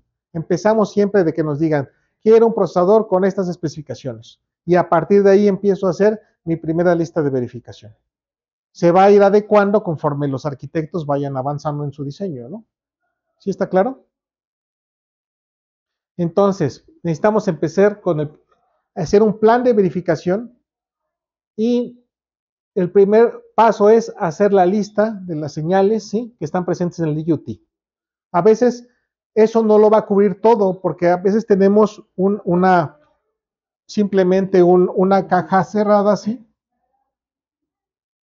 Y tenemos inputs y outputs, ¿no? Entonces esta lista lo primero que va a contener van a ser estas señales de entrada y estas señales de salida, ¿no?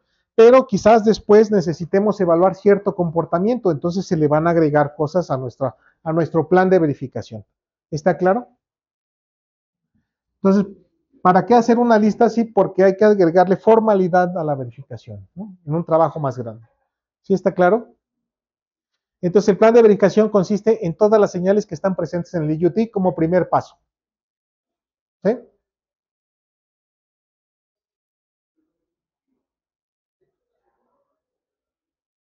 Entonces, después,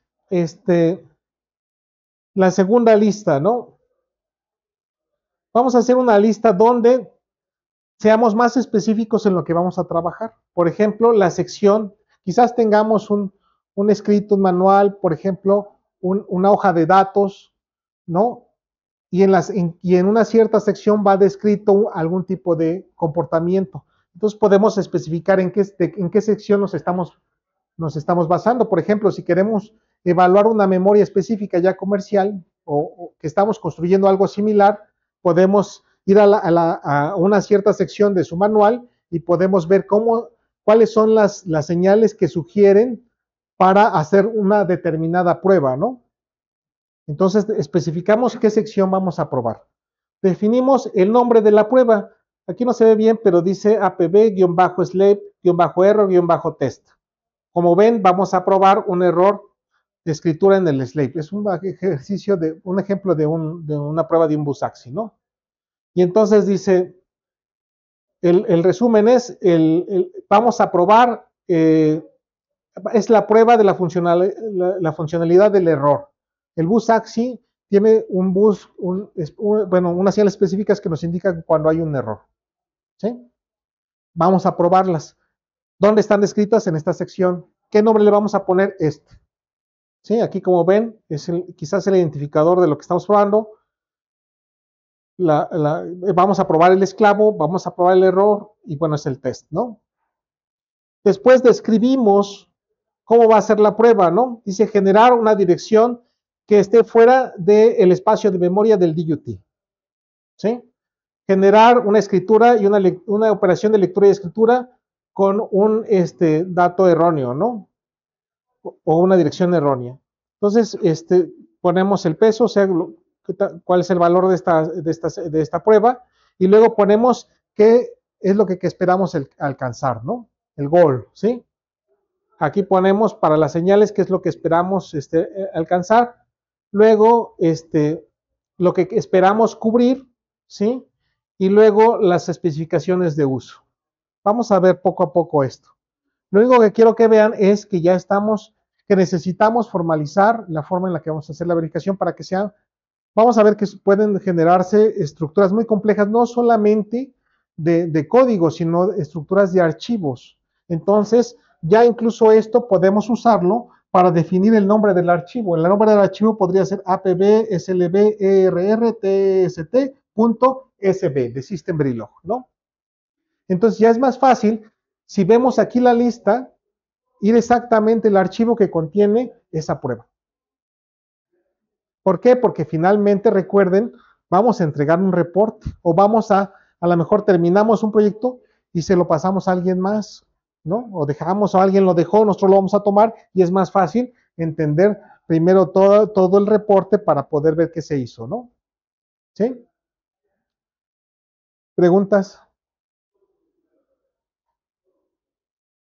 Entonces, en la verificación vamos a tener dos posibles pruebas, las pruebas directas y las pruebas aleatorias, que le llamamos Constraint Random Test, que es aleatorias restringidas, ¿no? En un cierto intervalo de valores. ¿Sí está claro?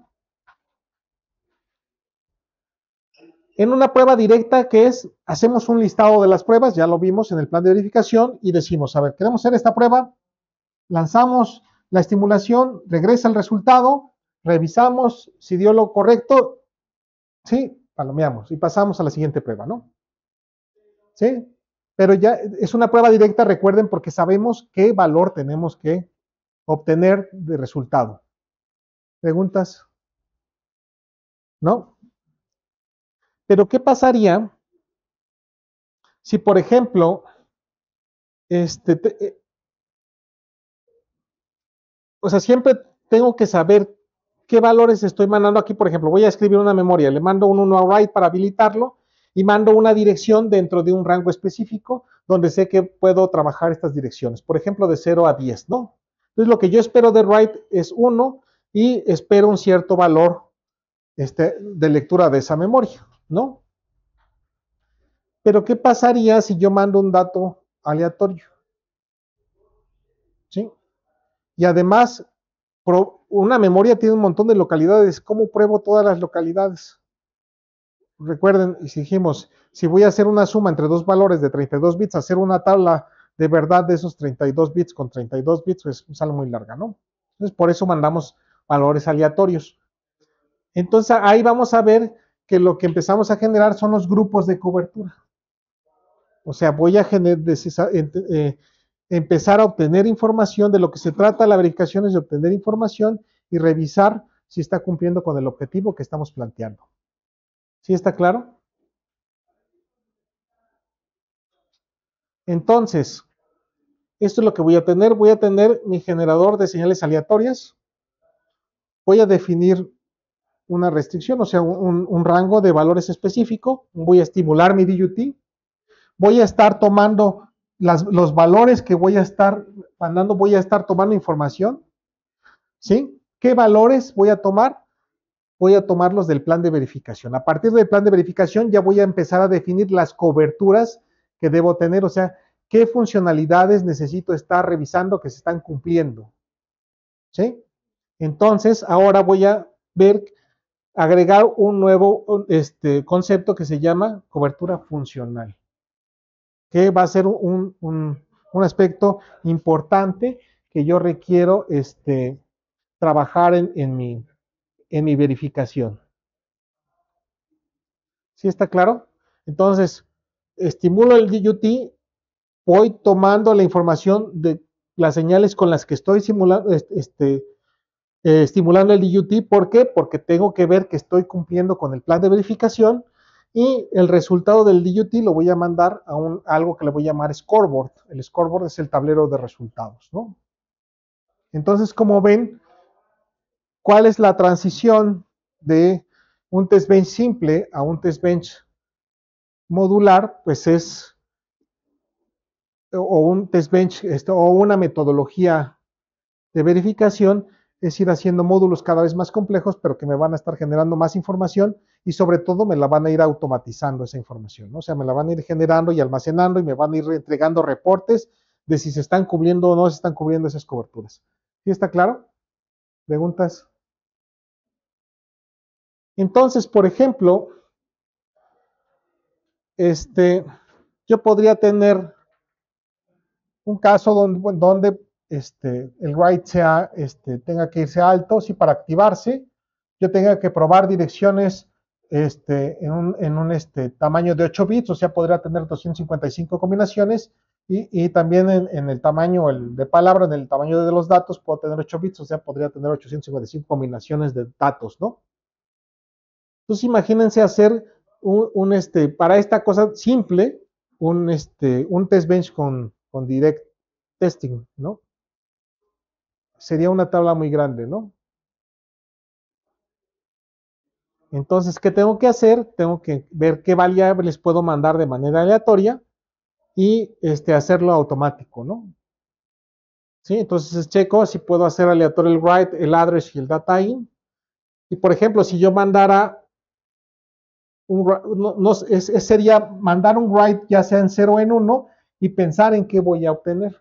Porque ya no es directa, porque ya no sé qué va a pasar aquí, porque no sé qué es lo que tengo acá. ¿Sí está claro? O viceversa, ¿no? Eso le agrega más valor a mi verificación, porque no estoy dirigiendo las pruebas a donde yo sé que va a funcionar. ¿Está claro? Eso es importante en una simulación, en una verificación, es demostrarle a la persona que le vamos a entregar el proyecto que realmente funciona, ¿no? ¿Sí? Y una forma es asignando variables aleatorias, ¿no? Pero otro problema es, bueno, hasta aquí estamos hablando de random testing, pero un problema es cuántos valores random voy a enviar. Y entonces ahí es donde se forma el constraint random testing, es definir en qué intervalo de valores voy a trabajar. Sobre todo para que no se haga una simulación demasiado costosa, ¿no? Sobre todo en tiempo. ¿Sí está claro? Entonces te dice, bueno, ¿y cómo sé en qué rangos? Bueno, lo vamos a definir en la cobertura funcional. ¿Qué es la cobertura funcional? Es decir, ¿qué aspectos de funcionamiento tiene que tener mi diseño? Hago una lista de todos esos aspectos y todas esas van a necesitar ser cubiertos. Entonces voy a definir mi cobertura en función de su funcionamiento. ¿Está claro? Entonces voy a hacer aleatorios, tengo que hacerlo en un tiempo finito, perdón. Si lo hago aleatorio así en general, se puede hacer infinito eso, puede ser demasiados valores, ¿sí?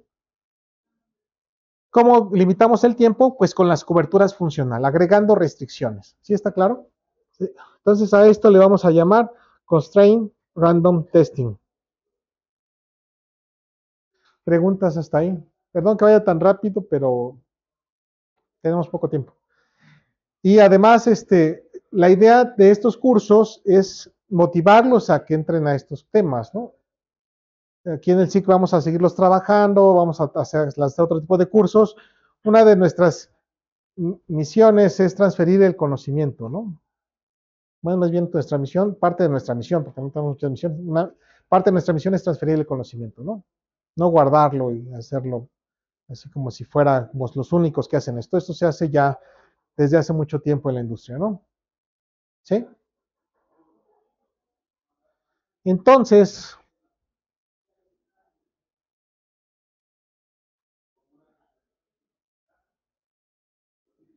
algunos autores, les voy a pasar los autores la siguiente para que por si quieren, hay mucha información.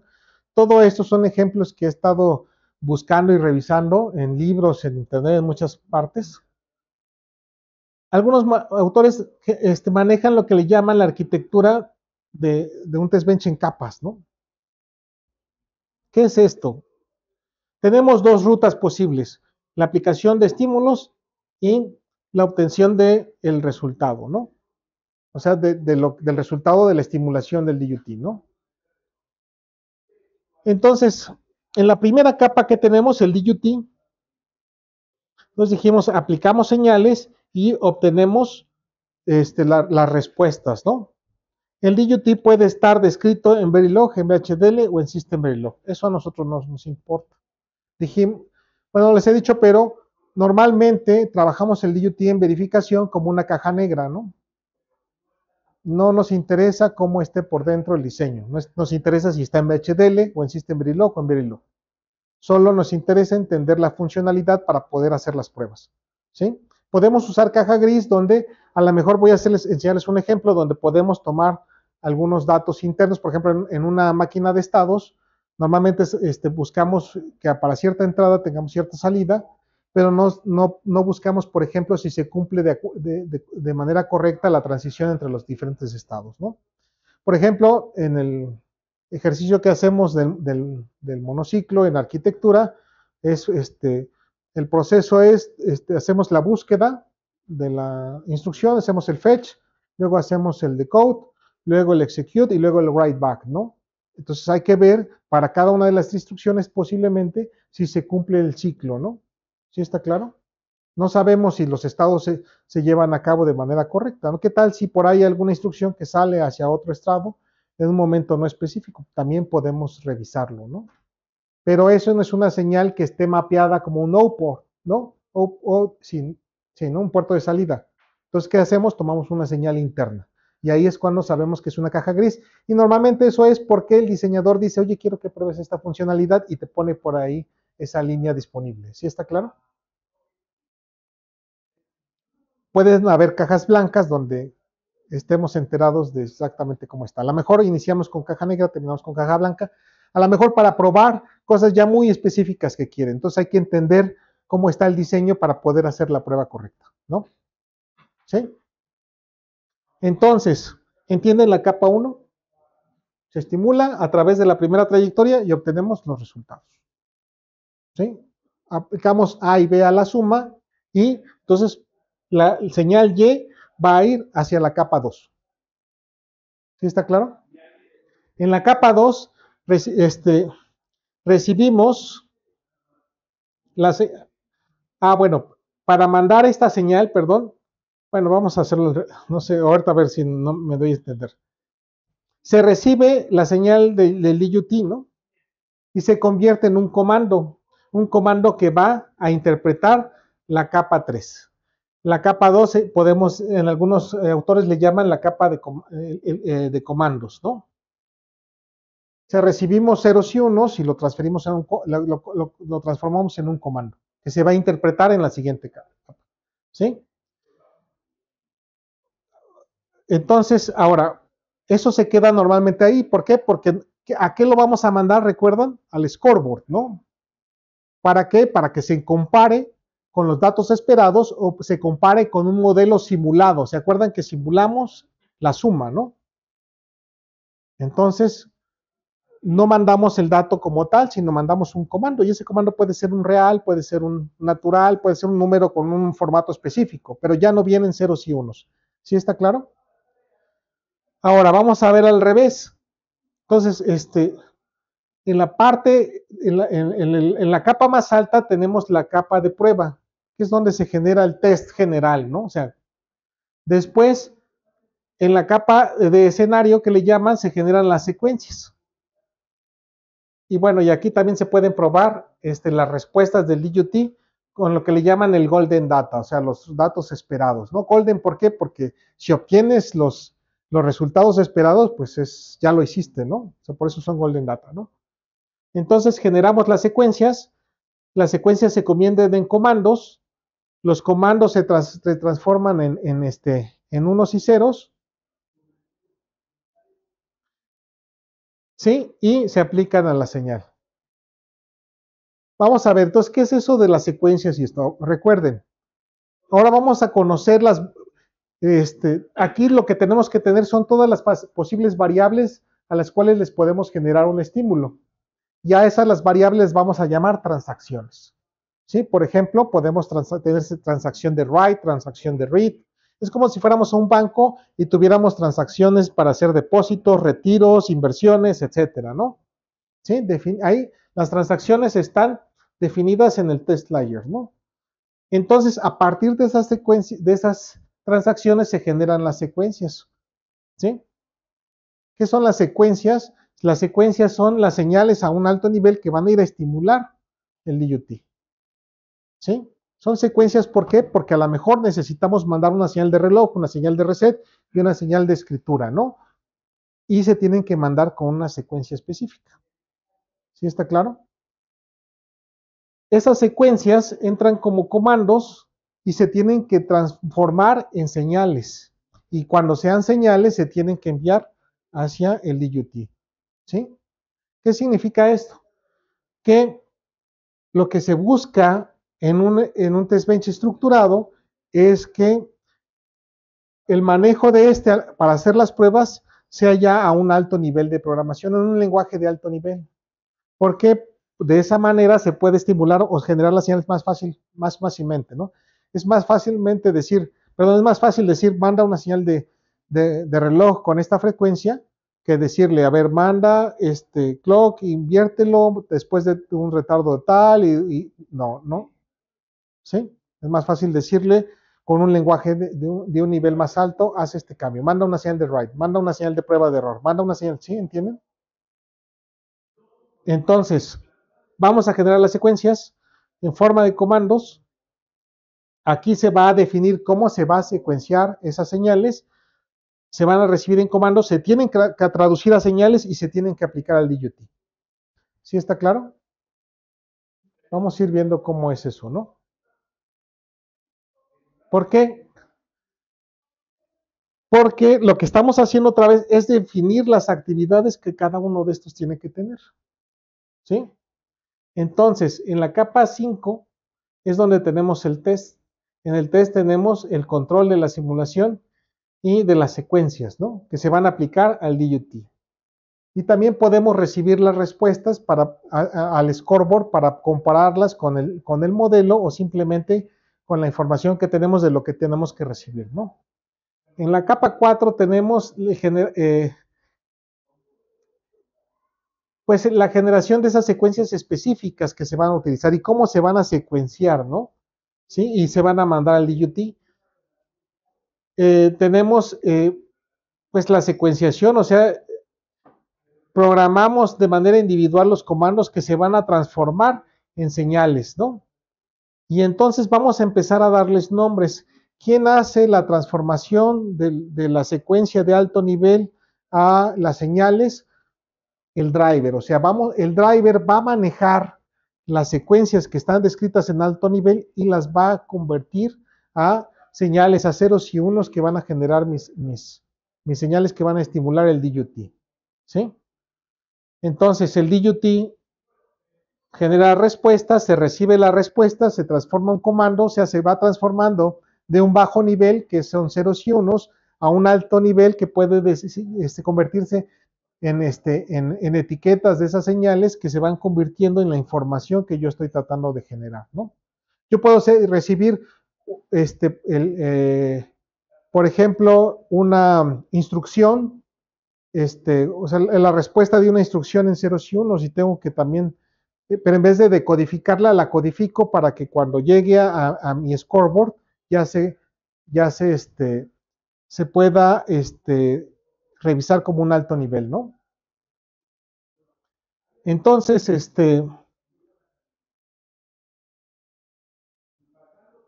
no sé si queda claro esto.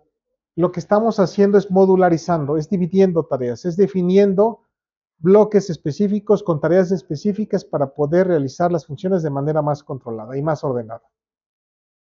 ¿Sí?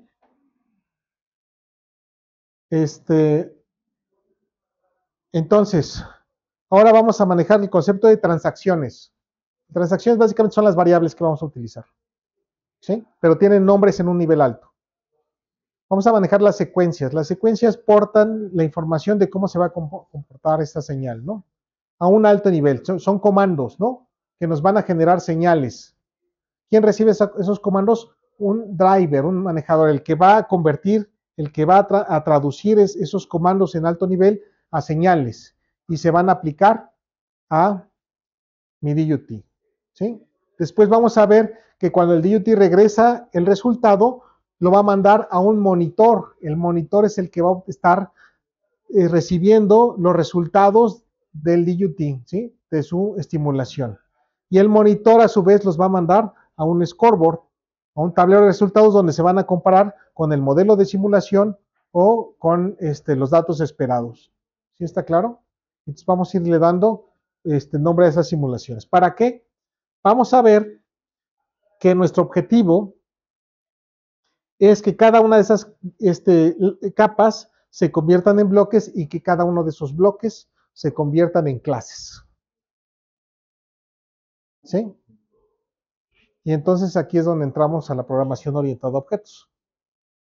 Como ven, ahora para que sea más claro, definimos. Siempre, pues ya saben, trabajamos en un ambiente jerárquico, ¿no? Donde el, el, el, este, el, el nivel más alto de jerarquía lo tiene el test bench top, el test. Y ese va a encapsular a un ambiente. ¿Se acuerdan que dijimos? En el ambiente se generan las señales, ¿no? ¿Y qué va a tener ese ambiente? Va a tener un generador donde vamos a generar esas transacciones, bueno, esas señales. Se van a ir al driver que va a transformar esos comandos a señales que realmente puede recibir el DUT. El DUT manda respuestas que las recibe un monitor y el monitor lo manda a un scoreboard, ¿no? Vamos a ver que vamos a definir una clase que se va a llamar agente, que va a encapsular la funcionalidad del generador, el driver y el monitor.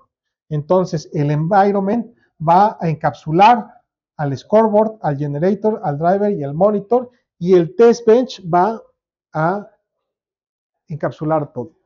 Donde lo que tenemos es que en el test bench no tenemos el DUT, está instanciado el DUT. Y para hacer la conexión, vamos a ver entre el ambiente y el diseño, vamos a usar una interfaz. La interfaz simplemente nos va a ayudar a manejar los datos que envía el DUT y recibe el monitor o que envía el driver y recibe el DUT. ¿Sí está claro? Y cada uno de esos bloques representa una clase. Entonces, ahora, aquí nos vamos a quedar. La transacción contiene variables, todas las variables de entrada y salida, ¿no? Que representan el DUT, ¿sí? Y que se compartirán con las clases. El generador genera los estímulos aleatorios y los manda al driver usando un protocolo interno de comunicación. Vamos a ver por qué necesitamos un protocolo interno de comunicación. ¿Sí? El driver recibe los estímulos del generador, ¿sí? Y los transforma en las señales, ¿sí? Es como el traductor, y los transforma en las señales que van a ser aplicados al DUT a través o ayudado por la interfaz. El monitor recibe la respuesta del DUT y los manda al scoreboard a través de ese protocolo interno. El scoreboard compara los resultados que mandó el DUT con los esperados. Les digo que le llaman mucho el golden data, o sea, son el golden data porque son los datos esperados, ¿no? Si los obtenemos ya lo hicimos, ¿no? El ambiente, ¿sí? Encapsula el generador, el driver, el monitor y el scoreboard. Y el test, pues, contiene el environment y el control de la estimulación de los procesos, ¿no? ¿Sí está claro? Entonces, ¿De qué se trata? ¿Cuál es el paso? ¿Cuál es la trayectoria que vamos a llevar? Es irnos de un test bench, como lo vieron, una tabla de verdad sencillita, irle agregando cosas y transformarlo en un test bench estructurado. Si tiene estructura, es más fácil de organizar, es más fácil de encontrar los errores, es más fácil de hacer cambios, de darle mantenimiento, y podemos hacer estructuras que se convierten en IPs de verificación, o sea, son modelos de verificación ya con un valor agregado que podemos vender, ¿no? Así como las IPs de arquitectura, ¿no? ¿Sí? ¿Preguntas, dudas? Como ven, es un tema un poco complejo para verlo tan rápido, pero la idea es que lo conozcan y que pues si es necesario, pues ya se metan. ¿No? Hay muchas cosas, ¿no? Yo espero enseñarlos a usarlo sin que conozcan el porqué o los pormenores de cada una de esas clases, por ejemplo, de esos bloques, ¿no? Pueden usarlo, eso dicen muchos libros, les voy a enseñar uno que encontré que es muy bueno, donde dice, úsalo así, ¿no? O sea, no te preguntes por qué, pues es suficiente con que lo uses y lo apliques, ¿no? Si te vas a hacer un experto en la metodología universal de verificación, pues sí, entonces ponte, necesitas saber bien programación orientada a objetos, necesitas saber bien tal, ¿no? Y entonces hay que descargar las bibliotecas completas y compilarlas a la mejor y hacer un montón de cosas, pero a nivel de software, ¿no? Pero si solo quieres verificar, entonces les voy a mandar otro artículo después también donde dicen, ay, esto es muy tedioso, ¿no? O sea, ¿para qué hacer todo? Pero cuando entregan un proyecto muy grande, necesitan entregarlo con una estructura que le dé al comprador la, la, pues el valor que tiene, o sea, que pueda entender qué valor tiene ese proceso, ¿no? ¿Sí está claro? Como es una estructura, como está bien hecho, como está bien definido, como se puede encontrar cada una de sus partes de manera específica, eso le da al comprador, pues, tranquilidad de que eso está bien hecho, ¿no? ¿Sí? No lo vamos a entregar. Mira, yo ya lo hice pruebas y funciona bien, ¿no? No se puede, ¿no? Y menos si cuestan millones de dólares, ¿no? O sea, te dice, a ver, ¿no? ¿Bajo qué norma trabajas, no? Tu modelo está estandarizado en la IEEE, bueno, entonces ya empieza a agregarle valor, ¿no? ¿Sí? Bueno, a la una tenemos por eso no hice pausa, porque tenemos que ir a la inauguración, podemos trasladarnos, no sé si todavía está el coffee break, pero a las 2, 3 creo que está la comida, ¿no? Entonces, ¿sí? Les va a dar su boletito para que, ¿cómo te llamas? Perdón, se me olvidó también. Isaí. Cualquier cosa nos preguntan, ¿no? Entonces, mañana continuamos con los ejercicios. ¿Alguna pregunta, duda? ¿No? Bueno, sería todo entonces, gracias. Sí, me voy a hacer las correcciones y se las envío. De hecho, yo creo que a lo mejor las van a poner por ahí en un... Sí. Y como les digo, les voy a poner ahí de dónde tomé cada una de las cosas por si quieren ir con el autor directamente. Y es muchísima, yo nomás estoy resumiéndoles, ¿no? Sí. Como les dije, si no van a dedicarse a la educación, pues no vale la pena meterse al 100, ¿no? Aunque tomen lo suficiente para hacer lo que quieren hacer, pues si su tesis es de arquitectura, pues dedíquense a la arquitectura, ¿no?